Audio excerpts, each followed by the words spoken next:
ਇਕ ਓੰਕਾਰ ਸਤਿਨਾਮ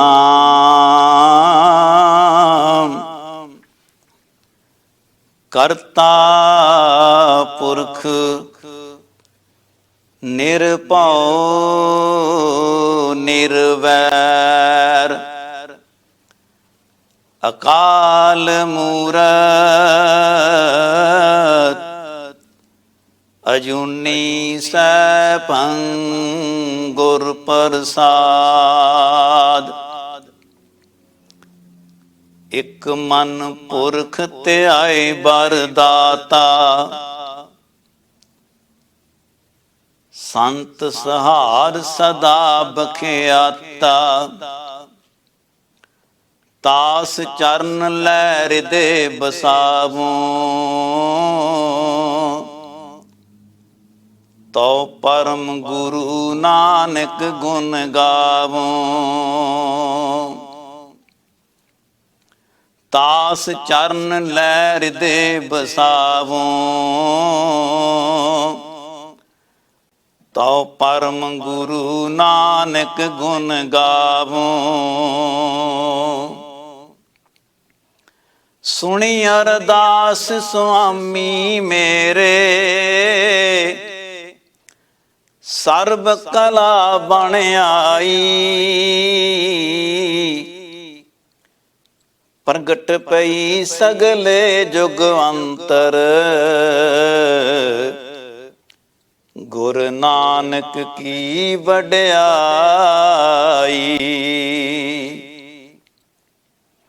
ਸੁਣੀ ਅਰਦਾਸ ਸੁਆਮੀ ਮੇਰੇ ਸਰਬ ਕਲਾ ਬਣ ਆਈ। ਪ੍ਰਗਟ ਭਈ ਸਗਲੇ ਜੁਗ ਅੰਤਰ ਗੁਰ ਨਾਨਕ ਕੀ ਵਡਿਆਈ। ਕੋਟ ਬ੍ਰਹਮੰਡ ਕੋ ਠਾਕੁਰ ਸੁਆਮੀ ਸਰਬ ਜੀਆਂ ਕਾ ਦਾਤਾਰੇ। ਪ੍ਰਤਪਾਲੈ ਨਿਤ ਸਾਰ ਸੰਭਾਲੈ ਇਕ ਗੁਣ ਨਹੀਂ ਮੂਰਖ ਜਾਤਾ ਰੇ। ਮੈਂ ਮੂਰਖ ਕੀ ਕੇਤਕ ਬਾਤ ਹੈ ਕੋਟ ਪਰਾਧੀ ਤਰਿਆ ਰੇ। ਗੁਰ ਨਾਨਕ ਜਿਨ ਸੁਣਿਆ ਪੇਖਿਆ ਤਿਸ ਫਿਰ ਗਰਵਾਸ ਨਾ ਭਰਿਆ ਰੇ। ਗੁਰ ਨਾਨਕ ਆਮਦ ਨਾਰਾਇਣ ਸਰੂਪ ਹਮਾਨਾ ਨਰੰਜਨ ਨਿਰੰਕਾਰ ਰੂਪ। ਹਕਸ਼ ਆਫਰੀਦੇ ਜੇ ਨੂਰੋ ਕਰਮ ਅਜ਼ੋ ਆਲਮੇ ਰਫਿਊਜੇ ਆਤਮ। ਹਕਸ਼ ਗੁਫਤ ਖੁਦ ਮੁਰਸ਼ਦ ਉਲ ਆਲਮੀ ਨਿਜ਼ਾਤ ਉਲ ਬਰਾ ਰਹਿਮਤੁਲ ਉਲ ਮੁਜ਼ਨਵੀ। ਸੁਣੀ ਪੁਕਾਰ ਦਤਾਰ ਪ੍ਰਭ ਗੁਰ ਨਾਨਕ ਜਗ ਮਾਹੇ ਪਠਾਇਆ। ਕਲ ਤਾਰਨ ਗੁਰ ਨਾਨਕ ਆਇਆ। ਕਲ ਤਾਰਨ ਗੁਰ ਨਾਨਕ ਆਇਆ। ਸਾਹਿਬ ਸ੍ਰੀ ਗੁਰੂ ਨਾਨਕ ਪਾਤਸ਼ਾਹ ਜੀ ਦੇ 550 ਸਾਲਾ ਪ੍ਰਕਾਸ਼ ਦਿਹਾੜੇ ਨੂੰ ਸਮਰਪਿਤ ਇਹ ਪ੍ਰੋਗਰਾਮ ਜੋ ਸਮੂਹ ਸੰਗਤਾਂ ਦੀ ਸੇਵਾ ਵਿੱਚ ਭੇਟਾ ਕੀਤਾ ਜਾ ਰਿਹਾ ਹੈ। ਪ੍ਰੋਗਰਾਮ ਆਰੰਭ ਕਰਨ ਤੋਂ ਪਹਿਲਾਂ ਆਪ ਸਭ ਨੂੰ 550 ਸਾਲਾ ਗੁਰੂ ਨਾਨਕ ਪਾਤਸ਼ਾਹ ਦੇ ਪ੍ਰਕਾਸ਼ ਦਿਹਾੜੇ ਦੀ ਬਹੁਤ ਬਹੁਤ ਵਧਾਈ ਹੋਵੇ। ਕੁਝ ਵਿਚਾਰਾਂ ਆਪ ਜੀ ਨਾਲ ਸਾਂਝੀਆਂ ਕਰਾਂ। ਇਸ ਤੋਂ ਪਹਿਲਾਂ ਸਾਰੀਆਂ ਸੰਗਤਾਂ ਹੀ ਬੁਲਾਓ। ਵਾਹਿਗੁਰੂ ਜੀ ਕਾ ਖਾਲਸਾ, ਵਾਹਿਗੁਰੂ ਜੀ ਕੀ ਫਤਿਹ। ਸਾਹਿਬ ਸ੍ਰੀ ਗੁਰੂ ਨਾਨਕ ਪਾਤਸ਼ਾਹ ਦਾ ਜਦੋਂ ਪ੍ਰਕਾਸ਼ ਹੋਇਆ, ਉਸ ਵੇਲੇ ਜੋ ਭਾਰਤ ਦੇ ਲੋਕਾਂ ਦੀ ਹਾਲਤ ਸੀ, ਉਸ ਬਾਰੇ ਭਾਈ ਸਾਹਿਬ ਭਾਈ ਗੁਰਦਾਸ ਜੀ ਨੇ ਆਪਣੀ ਪਹਿਲੀ ਵਾਰ ਦੀ 19ਵੀਂ ਪੌੜੀ ਦੇ ਵਿੱਚ ਬਿਆਨ ਕੀਤਾ ਹੈ। ਭਾਈ ਸਾਹਿਬ ਜੀ ਫਰਮਾਉਂਦੇ ਹਨ, ਪਈ ਗਲਾਨ ਜਗਤਰ ਵਿੱਚ ਚਾਰ ਵਰਨ ਆਸ਼ਰਮ ਉਪਾਏ, 10 ਨਾਮ ਸੰਨਿਆਸੀਆਂ ਜੋਗੀ 12 ਪੰਥ ਚਲਾਏ। ਜੰਗਮ ਅਤੇ ਸਰੇਬੜੇ ਦਗੇ ਦਿਗੰਬਰ ਬਾਦ ਕਰਾਏ।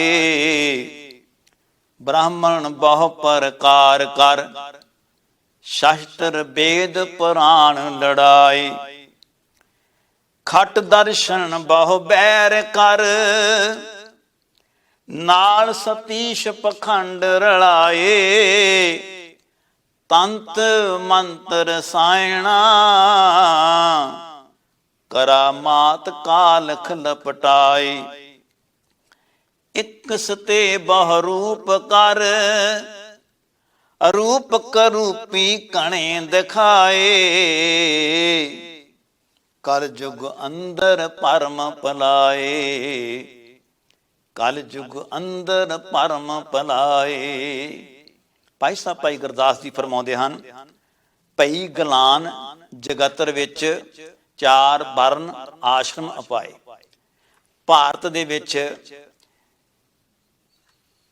ਲੋਕਾਂ ਦੇ ਵਿੱਚ ਇੰਨੀ ਗਿਰਾਵਟ ਆ ਚੁੱਕੀ ਸੀ, ਚਾਰ ਵਰਨਾਂ ਵਿੱਚ ਲੋਕਾਂ ਨੂੰ ਵੰਡਿਆ ਗਿਆ ਸੀ, ਚਾਰ ਆਸ਼ਰਮ ਵਿੱਚ ਲੋਕਾਂ ਨੂੰ ਵੰਡਿਆ ਗਿਆ ਸੀ। ਖੱਤਰੀ, ਬ੍ਰਾਹਮਣ, ਸ਼ੂਦਰ, ਵੈਸ਼, ਇਹ ਚਾਰ ਵਰਨ ਸਨ। ਇਸ ਤਰ੍ਹਾਂ ਚਾਰ ਆਸ਼ਰਮ ਸਨ। 10 ਨਾਮ ਸੰਨਿਆਸੀਆਂ ਜੋਗੀ 12 ਪੰਥ ਚਲਾਏ। ਸੰਨਿਆਸੀਆਂ ਨੇ 10 ਝੰਡੇ ਗੱਡੇ ਹੋਏ ਸਨ। 10 ਝੰਡੇ ਗੱਡੇ ਦੇਖ ਕੇ ਜੋਗੀ ਕਿਹੜੇ ਘੱਟ ਸਨ। ਜੋਗੀਆਂ ਨੇ 2 ਝੰਡੇ ਆਪਣੇ ਹੋਰ ਵਧਾਤੇ। ਜੋਗੀ 12 ਪੰਥ ਚਲਾਏ। ਜੋਗੀਆਂ ਨੇ 12 ਪੰਥ ਚਲਾਤੇ। 12 ਫਿਰਕੇ ਜੋਗ ਮਤ ਦੇ ਉਸ ਵੇਲੇ ਸਨ। ਜੰਗਮ ਅਤੇ ਸਰੇਵੜੇ ਦਗੇ ਦਿਗੰਬਰ ਬਾਦ ਕਰਾਏ। ਭਾਈ ਸਾਹਿਬ ਵੀ ਆਖਦੇ ਹਨ, ਕਹਿੰਦੇ ਨੇ ਇੱਕ ਜੰਗਮ ਸਨ, ਇੱਕ ਸਰੇਵੜੇ ਸਨ, ਦਗੇ ਦਿਗੰਬਰ। ਇਹਨਾਂ ਨੇ ਦਿਗੰਬਰਾਂ ਨੇ ਜਿਹੜੇ ਨਾਂਗੇ ਨਿੰਦ ਸਨ, ਇਹਨਾਂ ਨੇ ਆਪਣਾ ਹੀ ਪੰਥ ਚਲਾਇਆ ਹੋਇਆ ਸੀ ਅਤੇ ਆਪਸ ਵਿੱਚ ਇਹ ਸਾਰੇ ਹੀ ਵਾਦ ਵਿਵਾਦ ਵਿੱਚ ਪਏ ਹੋਏ ਸਨ। ਇਹ ਸਾਰੇ ਹੀ ਝਗੜ ਰਹੇ ਸਨ। ਸਾਰੇ ਹੀ ਆਪਸ ਵਿੱਚ ਹੀ ਇੱਕ ਦੂਜੇ ਨੂੰ ਨਫ਼ਰਤ ਕਰਦੇ ਸਨ। ਬ੍ਰਾਹਮਣ ਬਹੁ ਪ੍ਰਕਾਰ ਕਰ ਸ਼ਾਸਤਰ ਵੇਦ ਪੁਰਾਣ ਲੜਾਏ। ਭਾਈ ਸਾਹਿਬ ਜੀ ਆਖਦੇ ਹਨ, ਕਹਿੰਦੇ ਨੇ ਬ੍ਰਾਹਮਣ ਨੇ ਕਈ ਪ੍ਰਕਾਰ ਦਾ ਜਿਹੜਾ ਸੀ ਧਰਮ ਰੀਤੀਆਂ ਦਾ ਰਿਵਾਜ ਚਲਾ ਦਿੱਤਾ ਗਿਆ ਸੀ। ਸ਼ਾਸਤਰ ਵੇਦ ਪੁਰਾਣ ਲੜਾਏ। ਸ਼ਾਸਤਰਾਂ ਦੇ, ਵੇਦਾਂ ਦੇ, ਪੁਰਾਣਾਂ ਦੇ ਵਾਦ ਵਿਵਾਦ ਅੱਗੇ ਰੱਖ ਕੇ, ਇਹਨਾਂ ਦੇ ਵਿਚਾਰਾਂ ਨੂੰ, ਵਿਚਾਰ ਵਟਾਂਦਰਿਆਂ ਨੂੰ ਅੱਗੇ ਰੱਖ ਕੇ ਇਹ ਆਪਸ ਵਿੱਚ ਭਾਈ ਸਾਹਿਬ ਭਾਈ ਗੁਰਦਾਸ ਜੀ ਆਖਦੇ ਹਨ, ਲੜਦੇ ਸਨ ਅਤੇ ਆਪਸ ਵਿੱਚ ਇੱਕ ਦੂਜੇ ਨਾਲ ਵੈਰ ਰੱਖਦੇ ਸਨ। ਖਟ ਦਰਸ਼ਨ ਬਹੁ ਬੈਰ ਕਰ ਨਾਲ ਸਤੀਸ਼ ਪਖੰਡ ਰਲਾਏ। ਖਟ ਦਰਸ਼ਨ, 8 ਦਰਸ਼ਨ, ਇਹਨਾਂ ਦਾ ਆਪਣਾ ਹੀ ਫਿਰਕਾ ਸੀ। ਇਹ ਆਪ ਹੀ ਆਪਣਾ ਫਿਰਕਾ ਲੈ ਕੇ ਆਪਣਾ ਹੀ ਧਰਮ ਚਲਾਈ ਫਿਰਦੇ ਸਨ। ਨਾਲ ਸਤੀਸ਼ ਪਖੰਡ ਰਲਾਏ ਤੇ ਨਾਲ 37 ਤਰ੍ਹਾਂ ਦੇ ਪਖੰਡ ਇਹ ਕਰ ਰਹੇ ਸਨ। ਭਾਵ ਪਖੰਡਾਂ ਦੇ ਵਿੱਚ ਭਾਰਤ ਦੀ ਜਨਤਾ ਪਈ ਹੋਈ ਸੀ। ਤੰਤ ਮੰਤਰ ਸਾਇਣਾ ਕਰਾਮਾਤ ਕਾਲਖ ਲਪਟਾਏ। ਤੰਤਰਾਂ ਮੰਤਰਾਂ ਵਿੱਚ, ਜਾਦੂ ਟੂਣਿਆਂ ਦੇ ਵਿੱਚ, ਰਸਾਇਣਾਂ, ਇਹੋ ਜਿਹੀਆਂ ਕਈ ਇਹਨਾਂ ਨੇ ਵਿਧੀਆਂ ਚਲਾਈਆਂ ਹੋਈਆਂ ਸੀਗੀਆਂ ਤੇ ਕਰਾਮਾਤ ਕਾਲਖ ਦਿਖਲਾਏ। ਕਰਾਮਾਤ ਜਿਹੜੇ ਕਰਦੇ ਸਨ, ਕਰਾਮਾਤੀ ਇਹਨਾਂ ਨੇ ਕਹਾਣੀਆਂ ਚਲਾਈਆਂ ਹੋਈਆਂ ਸਨ ਤੇ ਕਰਾਮਾਤ ਦੀ ਕਾਲਖ ਨਾਲ ਇਹ ਸਾਰਾ ਕੁਝ ਲਿਬੜਿਆ ਹੋਇਆ ਸੀ, ਲਿਪਟਿਆ ਹੋਇਆ ਸੀ। ਇੱਕ ਸਤੇ ਬਹਰੂਪ ਕਰ ਅਰੂਪਕ ਰੂਪੀ ਘਣੇ ਦਿਖਾਏ। ਭਾਈ ਸਾਹਿਬ ਆਖਦੇ ਹਨ, ਕਹਿੰਦੇ ਨੇ ਇੱਕ ਸਤੇ ਬਹਰੂਪ ਕਰ, ਇੱਕ ਤੋਂ ਬਹੁਤ ਸਾਰੇ ਰੂਪਾਂ ਦੇ ਵਿੱਚ ਇਹ ਸਾਰਾ ਕੁਝ ਫੈਲਿਆ ਹੋਇਆ ਸੀ। ਕਈ ਰੂਪ ਬਣਾਏ ਸਨ, ਕਈ ਕਰੂਪ ਬਣਾਏ ਹੋਏ ਸਨ ਅਤੇ ਘਣੇ ਦਿਖਾਏ। ਇਹ ਬਹੁਤ ਵੱਡੀ ਪੱਧਰ ਤੇ ਸਾਰਾ ਕੁਝ ਨਜ਼ਰ ਆ ਰਿਹਾ ਸੀ। ਭਾਈ ਸਾਹਿਬ ਜੀ ਆਖਦੇ ਨੇ ਕਲਯੁਗ ਅੰਦਰ ਭਰਮ ਭੁਲਾਏ। ਕਲਯੁਗ ਦੇ ਅੰਦਰ ਇਹ ਸਾਰਾ ਕੁਝ ਭਰਮ ਭੁਲੇਖਿਆਂ ਵਿੱਚ ਪੈ ਕੇ, ਵਹਿਮਾਂ ਭਰਮਾਂ ਵਿੱਚ ਪੈ ਕੇ, ਪਖੰਡਾਂ ਵਿੱਚ ਪੈ ਕੇ, ਇਹਨਾਂ ਫਿਰਕਿਆਂ ਵਿੱਚ ਸਾਰਾ ਕੁਝ ਵੰਡ ਹੋ ਚੁੱਕਾ ਸੀ। ਇਹ ਸੀ ਉਸ ਵੇਲੇ ਦੀ ਹਾਲਤ। ਭਾਈ ਸਾਹਿਬ ਭਾਈ ਗੁਰਦਾਸ ਜੀ ਨੇ ਆਪਣੀਆਂ ਵਾਰਾਂ ਦੇ ਵਿੱਚ ਇਸ ਹਾਲਤ ਨੂੰ ਹੋਰ ਵੀ ਬਹੁਤ ਚੰਗੇ ਤਰੀਕੇ ਨਾਲ ਦੱਸਿਆ ਹੈ। ਭਾਈ ਸਾਹਿਬ ਆਖਦੇ ਹਨ, ਕਹਿੰਦੇ ਨੇ ਸੱਚ ਕਿਨਾਰੇ ਰਹਿ ਗਿਆ, ਖੈ ਮਰਦੇ ਬਾਹਮਣ ਮਲਾਣੇ। ਸੱਚ ਤਾਂ ਇੱਕ ਪਾਸੇ ਰਹਿ ਗਿਆ ਸੀ, ਧਰਮ ਦੇ ਨਾਂ ਤੇ, ਜਾਤਾਂ ਦੇ ਨਾਂ ਤੇ, ਹੋਰ ਕਈ ਤਰ੍ਹਾਂ ਦੇ ਆਪਣੇ ਆਪ ਦੇ ਵਿੱਚ ਇਹ ਵਿਤਕਰੇ ਪਾ ਕੇ ਲੜਾਈ ਝਗੜੇ ਕਰਦੇ ਸਨ। ਸੱਚ ਇੱਕ ਪਾਸੇ ਰਹਿ ਗਿਆ ਸੀ, ਸੱਚ ਦੀ ਕੋਈ ਗੱਲ ਹੀ ਨਹੀਂ ਸੀ। ਸੋ ਗੁਰੂ ਸਾਹਿਬ ਜੀ ਦੇ ਜਦੋਂ ਜੀਵਨ ਜ਼ਿੰਦਗੀ ਨੂੰ ਅਸੀਂ ਦੇਖਦੇ ਹਾਂ, ਇਹਨਾਂ ਸਰਕਮਸਟੈਂਸਸ ਦੇ ਵਿੱਚ ਗੁਰੂ ਨਾਨਕ ਪਾਤਸ਼ਾਹ ਦਾ ਪ੍ਰਕਾਸ਼ ਹੋਇਆ। ਉਸ ਵੇਲੇ ਮੁੱਖ ਤੌਰ ਤੇ ਜੋ ਵੱਡੇ ਧਰਮ ਸਨ, ਮੰਨੇ ਜਾਂਦੇ ਸਨ, ਉਹ ਤਿੰਨ ਸਨ। ਇੱਕ ਸੀ ਇਸਲਾਮ, ਇਹਦਾ ਆਗੂ ਸੀਗਾ ਕਾਜੀ। ਦੂਸਰਾ ਸੀ ਜਿਹੜਾ ਬ੍ਰਾਹਮਣੀ ਮਤ, ਇਹਦਾ ਆਗੂ ਸੀ ਬ੍ਰਾਹਮਣ। ਤੀਸਰਾ ਸੀ ਵੱਡਾ ਜਿਹੜਾ ਫਿਰਕਾ ਕਹ ਲਓ ਜੋਗ ਮਤ, ਇਸ ਮਤ ਦਾ ਆਗੂ ਸੀ ਜੋਗੀ। ਜਦੋਂ ਇਹਨਾਂ ਤਿੰਨਾਂ ਦੀ ਹਾਲਤ ਨੂੰ ਦੇਖੀਏ ਤਾਂ ਗੁਰੂ ਨਾਨਕ ਪਾਤਸ਼ਾਹ ਜੀ ਨੇ ਇਹਨਾਂ ਤਿੰਨਾਂ ਬਾਰੇ ਆਪਣੀ ਬਾਣੀ ਵਿੱਚ ਜ਼ਿਕਰ ਕੀਤਾ ਹੈ। ਸਤਿਗੁਰ ਪਾਤਸ਼ਾਹ ਫਰਮਾਉਂਦੇ ਹਨ, ਕਾਦੀ ਕੂਲ ਬੋੜ ਮਲ ਖਾਏ, ਬ੍ਰਾਹਮਣ ਨਾਵੈ ਜੀਆਂ ਘਾਏ, ਜੋਗੀ ਜੁਗਤ ਨ ਜਾਣੇ ਅੰਧ, ਤੀਨੇ ਉਜਾੜੇ ਕਾ ਬੰਦ। ਸਤਿਗੁਰੂ ਜੀ ਫਰਮਾਉਂਦੇ ਹਨ, ਇਹਨਾਂ ਮੱਤਾਂ ਦੇ ਆਗੂਆਂ ਨੇ ਲੋਕਾਂ ਨੂੰ, ਜਨਤਾ ਨੂੰ ਸੱਚ ਨਾਲ ਜੋੜਨਾ ਸੀ। ਸੱਚ ਨਾਲ ਜੋੜ ਕੇ ਇਹਨਾਂ ਦੇ ਵਿੱਚ ਆਪਸੀ ਭਾਈਚਾਰਾ ਕਾਇਮ ਕਰਨਾ ਸੀ, ਆਪਸੀ ਪਿਆਰ ਪੈਦਾ ਕਰਨਾ ਸੀ। ਪਰ ਸਤਿਗੁਰ ਆਖਦੇ ਨੇ ਹਾਲਤ ਕੀ ਹੋ ਗਈ ਹੈ, ਕਾਦੀ ਕੂੜ ਬੋਲ ਮਲ ਖਾਏ। ਜਿਹੜਾ ਕਾਜੀ ਸੀ ਨਾ, ਇਸਲਾਮ ਦਾ ਆਗੂ, ਇਹ ਝੂਠ ਬੋਲਦਾ ਸੀ, ਕੂੜ ਬੋਲਦਾ ਸੀ, ਮਲ ਖਾਏ, ਵੱਡੀ ਖਾਂਦਾ ਸੀ, ਮੈਲ ਖਾਂਦਾ ਸੀ। ਇਹ ਕਾਜੀ ਦੀ ਹਾਲਤ ਇੱਥੋਂ ਤੱਕ ਗਿਰ ਚੁੱਕੀ ਸੀ। ਸਤਿਗੁਰੂ ਆਖਦੇ ਨੇ, ਮਾਨਸ ਖਾਣੇ ਕਰੇ ਨਵਾਜ। ਨਵਾਜ਼ਾਂ ਤਾਂ ਪੜ੍ਹਦਾ ਹੈ ਪਰ ਮਨੁੱਖ ਦਾ ਕੋਈ ਲਿਹਾਜ਼ ਨਹੀਂ ਰੱਖਦਾ। ਨਵਾਜ਼ਾਂ ਤਾਂ ਪੜ੍ਹਦਾ ਹੈ ਪਰ ਮਾਨਤਾ ਦੇ ਨਾਲ ਬੜਾ ਭੈੜਾ ਸਲੂਕ ਕਰਦਾ ਹੈ। ਸਤਿਗੁਰੂ ਜੀ ਆਪਣੀ ਬਾਣੀ ਮੰਦਰ ਆਖਦੇ ਹਨ, ਕਹਿੰਦੇ ਨੇ, ਕਾਜੀ ਹੋਇ ਕੈ ਬਹਿ ਨਿਆਏ, ਫੇਰੈ ਤਸਬੀ ਕਰੇ ਖੁਦਾਏ, ਵੱਡੀ ਲੈ ਕੇ ਹੱਕ ਗਵਾਏ, ਜੇ ਕੋ ਪੁੱਛੈ ਤਾਂ ਪੜ੍ਹ ਸੁਣਾਏ। ਕਾਜੀ ਜਦੋਂ ਨਿਆਂ ਦੀ ਕੁਰਸੀ ਤੇ ਬਹਿੰਦਾ ਹੈ ਤਾਂ ਇਹ ਬਹੁਤ ਦੇਖਣ ਨੂੰ ਪ੍ਰਭਾਵਸ਼ਾਲੀ ਲੱਗਦਾ ਹੈ। ਜਨਤਾ ਦੇਖਦੀ ਹੈ, ਲੋਕ ਦੇਖਦੇ ਹਨ, ਇਹ ਇਨਸਾਫ ਦੇਗਾ। ਫੇਰੇ ਤਸਬੀਹ ਕਰੇ ਖੁਦਾਏ, ਕਿਉਂਕਿ ਤਸਬੀਹਾਂ ਫੇਰਦਾ ਹੈ, ਖੁਦਾ ਖੁਦਾ ਕਰਦਾ ਹੈ, ਖੁਦਾ ਨੂੰ ਸਿਮਰਦਾ ਹੈ, ਪੰਜ ਨਵਾਜ਼ਾਂ ਪੜ੍ਹਦਾ ਹੈ, ਸਾਰੇ ਧਰਮ ਦੇ ਕਰਮ ਪੂਰੇ ਕਰਦਾ ਹੈ। ਇਸ ਕਰਕੇ ਜਦੋਂ ਇਹ ਨਿਆਂ ਦੀ, ਇਨਸਾਫ ਦੀ ਕੁਰਸੀ ਤੇ ਬਹਿੰਦਾ ਹੈ ਤਾਂ ਜਨਤਾ ਨੂੰ ਆਸ ਸੀ ਵੀ ਇਹ ਇਨਸਾਫ ਦੇਗਾ, ਇਹ ਲੋਕਾਂ ਦੇ ਹੱਕ ਦੇਗਾ, ਕਿਸੇ ਨਾਲ ਵਧੀਕੀ ਨਹੀਂ ਕਰੇਗਾ। ਪਰ ਪਾਤਸ਼ਾਹ ਆਖਦੇ ਹਨ ਕਰਦਾ ਕੀ ਹੈ, ਵੱਡੀ ਲੈ ਕੇ ਹੱਕ ਗਵਾਏ, ਵੱਡੀ ਲੈ ਕੇ ਫੈਸਲੇ ਦੂਜਿਆਂ ਦੇ ਹੱਕ ਵਿੱਚ ਕਰ ਦਿੰਦਾ ਹੈ। ਰਿਸ਼ਵਤ ਲੈ ਕੇ ਇਹੋ ਇਨਸਾਫ ਦੇਣ ਦੀ ਬਜਾਏ ਲੋਕਾਂ ਦੇ ਉੱਤੇ ਜ਼ੁਲਮ ਕਰਦਾ ਹੈ। ਜੇ ਕੋਈ ਪੁੱਛੇ ਤਾਂ ਪੜ੍ਹ ਸੁਣਾਏ, ਜੇ ਕੋਈ ਪੁੱਛਦਾ ਹੈ ਤੇ ਪੜ੍ਹ ਕੇ ਸੁਣਾ ਦਿੰਦਾ ਹੈ, ਕਹਿੰਦਾ ਮੈਂ ਤਾਂ ਆਇਤਾਂ ਦੇ ਹਿਸਾਬ ਨਾਲ, ਕੁਰਾਨ ਦੇ ਹਿਸਾਬ ਨਾਲ ਇਨਸਾਫ ਦਿੱਤਾ ਹੈ। ਪਰ ਅਸਲ ਵਿੱਚ ਇਹ ਰਿਸ਼ਵਤ ਲੈਂਦਾ ਸੀ ਅਤੇ ਇਨਸਾਫ ਨਹੀਂ ਸੀ ਦਿੰਦਾ। ਭਾਈ ਸਾਹਿਬ ਭਾਈ ਗੁਰਦਾਸ ਜੀ ਆਪਣੀਆਂ 12 ਵਿੱਚ ਵੀ ਐਸਾ ਜ਼ਿਕਰ ਕਰਦੇ ਹਨ, ਕਹਿੰਦੇ ਨੇ ਕਾਜੀ ਹੋਏ ਰਿਸ਼ਵਤੀ, ਵੱਡੀ ਲੈ ਕੇ ਹੱਕ ਗਵਾਈ, ਵੱਡੀ ਲੈ ਕੇ ਹੱਕ ਗਵਾਉਂਦਾ ਸੀ। ਤਾਂ ਗੁਰੂ ਨਾਨਕ ਪਾਤਸ਼ਾਹ ਜੀ ਨੇ ਜਦੋਂ ਇਹ ਸਾਰਾ ਕੁਝ ਦੇਖਿਆ ਹੈ ਤਾਂ ਇਸ ਨੂੰ ਬਾਣੀ 'ਚ ਦਰਜ ਕੀਤਾ ਹੈ, ਆਪਣੀ ਬਾਣੀ 'ਚ। ਸਤਿਗੁਰ ਪਾਤਸ਼ਾਹ ਆਖਦੇ ਹਨ ਕਾਜੀਆਂ ਬਾਹਮਣਾ ਕੀ ਗੱਲ ਥੱਕੀ, ਅਗਦ ਫੜੇ ਸ਼ੈਤਾਨ ਵੇਲਾ ਲੋ। ਤਾਂ ਇਹਦੀ ਬਹੁਤ ਹਾਲਤ ਮਾੜੀ ਸੀ।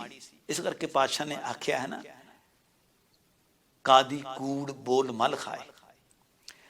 ਦੂਸਰਾ ਆਗੂ ਸੀ ਜਿਹੜਾ, ਉਹ ਬ੍ਰਾਹਮਣ ਸੀ, ਪੁਜਾਰੀ ਸੀ।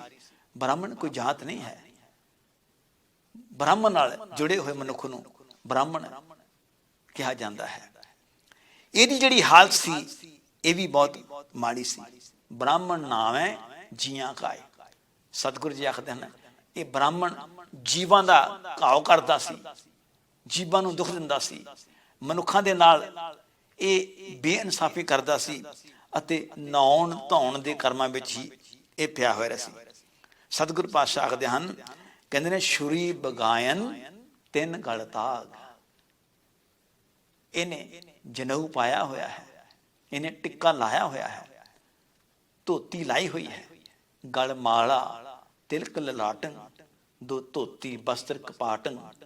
ਜੇ ਜਾਣਸ ਬ੍ਰਹਮੰ ਕਰਮੰ ਸਾ ਫੋਕਟ ਨਿਹਚੋ ਕਰਮੰ, ਕਹੋ ਨਾਨਕ ਨਿਹਚੋ ਧਿਆਵੈ, ਬਿਨ ਸਤਿਗੁਰ ਬਾਟ ਨਾ ਪਾਵੈ। ਸਤਿਗੁਰੂ ਜੀ ਫਰਮਾਉਂਦੇ ਹਨ, ਕਹਿੰਦੇ ਨੇ ਤਿੰਨ ਕਰ ਬ੍ਰਾਹਮਣ ਪੂਰੇ ਨਾਦ, ਉਹਨਾਂ ਵੀ ਆਵੈ ਉਹੀ ਸਾਧ। ਕੂੜੀ ਦਾਸ ਕੂੜਾ ਵਪਾਰ, ਕੂੜ ਬੋਲ ਕਰਹਿ ਆਹਾਰ। ਸ਼ਰਮ ਧਰਮ ਕਾ ਡੇਰਾ ਦੂਰ, ਨਾਨਕ ਕੂੜ ਰਹਿਆ ਭਰਪੂਰ। ਕਹਿੰਦੇ ਨੇ ਹਰ ਪਾਸੇ ਕੂੜ ਹੀ ਕੂੜ ਸੀ। ਔਗਣ ਫਿਰ ਲਾਗੂ ਹੋਏ ਫਿਰੇ, ਕੂੜ ਬਜਾਵੇ ਤੂਰ। ਸਾਰੇ ਪਾਸੇ ਝੂਠ ਹੀ ਝੂਠ ਸੀ, ਚਾਰੇ ਪਾਸੇ ਕੂੜ ਦਾ, ਕਰਮ ਕਾਂਡਾਂ ਦਾ, ਵਹਿਮਾਂ ਭਰਮਾਂ ਦਾ ਹਨੇਰਾ ਜਿਹੜਾ ਇਹ ਫੈਲਿਆ ਹੋਇਆ ਸੀ। ਇਸ ਕਰਕੇ ਭਾਈ ਸਾਹਿਬ ਭਾਈ ਗੁਰਦਾਸ ਜੀ ਆਖਦੇ ਹਨ, ਸਤਿਗੁਰੂ ਨਾਨਕ ਪ੍ਰਗਟਿਆ, ਮਿੱਟੀ ਧੁੰਦ ਜਗ ਚਾਨਣ ਹੋਆ। ਜਿਉਂ ਕਰ ਸੂਰਜ ਨਿਕਲਿਆ, ਤਾਰੇ ਛਪੇ ਅੰਧੇਰ ਪਲੋਆ। ਇਸ ਬ੍ਰਾਹਮਣ ਦੀ ਹਾਲਤ ਬਹੁਤ ਮਾੜੀ ਸੀ। ਜਨਮ ਤੋਂ ਲੈ ਕੇ ਮਰਨ ਤੱਕ ਇਹ ਮਨੁੱਖ ਦਾ, ਇਨਸਾਨ ਦਾ ਪਿੱਛਾ ਨਹੀਂ ਛੱਡਦਾ। ਇੱਥੋਂ ਤੱਕ ਜਨਮ ਤੋਂ ਪਹਿਲਾਂ ਹੀ ਇਹ ਪੁਜਾਰੀ ਮਨੁੱਖ ਉੱਤੇ ਆਪਣਾ ਪ੍ਰੈਸ਼ਰ ਪਾਉਂਦਾ ਸੀ, ਦਬਾਅ ਪਾਉਂਦਾ ਸੀ। ਸਤਿਗੁਰੂ ਪਾਤਸ਼ਾਹ ਜੀ ਨੇ ਬਾਣੀ ਇਹਦਾ ਜ਼ਿਕਰ ਕੀਤਾ ਹੈ, ਬਾਣੀ ਵਿੱਚ ਇਹਦੇ ਬਾਰੇ ਦੱਸਿਆ ਹੈ। ਜਦੋਂ ਜਨਮ ਹੁੰਦਾ ਹੈ ਉਸ ਵੇਲੇ ਕੁੰਡਲੀ ਦੀ ਲੋੜ ਹੈ, ਬ੍ਰਾਹਮਣ ਦੀ ਲੋੜ ਹੈ, ਹੋਰ ਕਈ ਕਰਮ ਵਾਸਤੇ ਇਹਦੀ ਲੋੜ ਹੈ। ਇਸਨੇ ਸਮਾਜ ਇਸ ਤਰ੍ਹਾਂ ਬਣਾ ਦਿੱਤਾ ਸੀਗਾ ਕਿ ਇਸ ਤੋਂ ਬਿਨਾਂ ਸਮਾਜ, ਮਨੁੱਖ ਅੱਗੇ ਨਾ ਤੁਰ ਸਕੇ। ਇਹਦੀ ਸਰਦਾਰੀ ਨੂੰ ਉਹ ਕਬੂਲ ਕਰੇ, ਇਹਦੀ ਧੌਂਸ ਨੂੰ ਕਬੂਲ ਕਰੇ। ਜਦੋਂ ਵਿਆਹ ਹੁੰਦਾ ਸੀ ਉਦੋਂ ਵੀ ਇਹ ਦਾਨ ਲੈਂਦਾ ਸੀ, ਜਨਮ ਵੇਲੇ ਦਾਨ, ਵਿਆਹ ਵੇਲੇ ਦਾਨ। ਸਤਿਗੁਰ ਪਾਤਸ਼ਾਹ ਨੇ ਆਪਣੀ ਬਾਣੀ 'ਚ ਇਹਦੇ ਬਾਰੇ ਲਿਖਿਆ ਹੈ। ਸਤਿਗੁਰ ਜੀ ਫਰਮਾਉਂਦੇ ਹਨ, ਕਹਿੰਦੇ ਸਹਿ ਸੰਜਮ ਗਇਓ ਮੂੜੇ, ਏਕ ਦਨ ਤੁਦੇ ਕਥਾਈ ਲਿਆ। ਸਾਈ ਪੁੱਤਰੀ ਜਜਮਾਨ ਦੀ ਸਾ ਤੇਰੀ, ਏਤ ਥਾਨ ਖਾਦੇ ਤੇਰਾ ਜਨਮ ਗਿਆ। ਸੱਸੇ ਸੰਜਮ ਗਇਓ ਮੂੜੇ, ਏਕ ਦਾਨ ਤੁਧ ਕਥਾਏ ਲਿਆ। ਕਹਿੰਦੇ ਨੇ ਐ ਪੁਜਾਰੀ, ਐ ਬ੍ਰਾਹਮਣ, ਤੇਰੇ ਜੀਵਨ ਚੋਂ ਸੰਜਮ ਖਤਮ ਹੋ ਗਿਆ।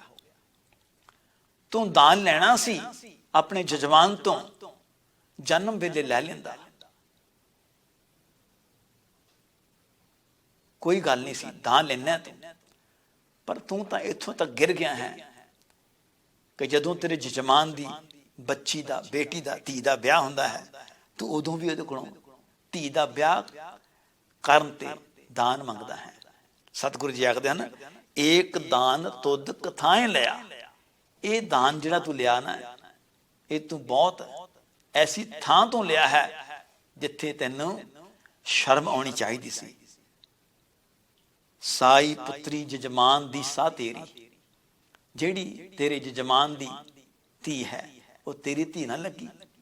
ਫਿਰ ਜੇ ਉਹਦੀ ਧੀ ਤੇਰੀ ਧੀ ਹੈ ਤੇ ਤੂੰ ਫਿਰ ਉਸ ਧੀ ਦੇ ਵਿਆਹ ਦੇ ਵਿੱਚ ਦਾਨ ਕਿਉਂ ਮੰਗਦਾ ਹੈ? ਸਤਿਗੁਰ ਆਖਦੇ ਹਨ, ਤੇਰੀ ਹਾਲਤ ਪਤਾ ਕਿਹੋ ਜਿਹੀ ਹੋ ਗਈ ਹੈ? ਏਤ ਧਾਨ ਖਾਦੇ ਤੇਰਾ ਜਨਮ ਗਿਆ।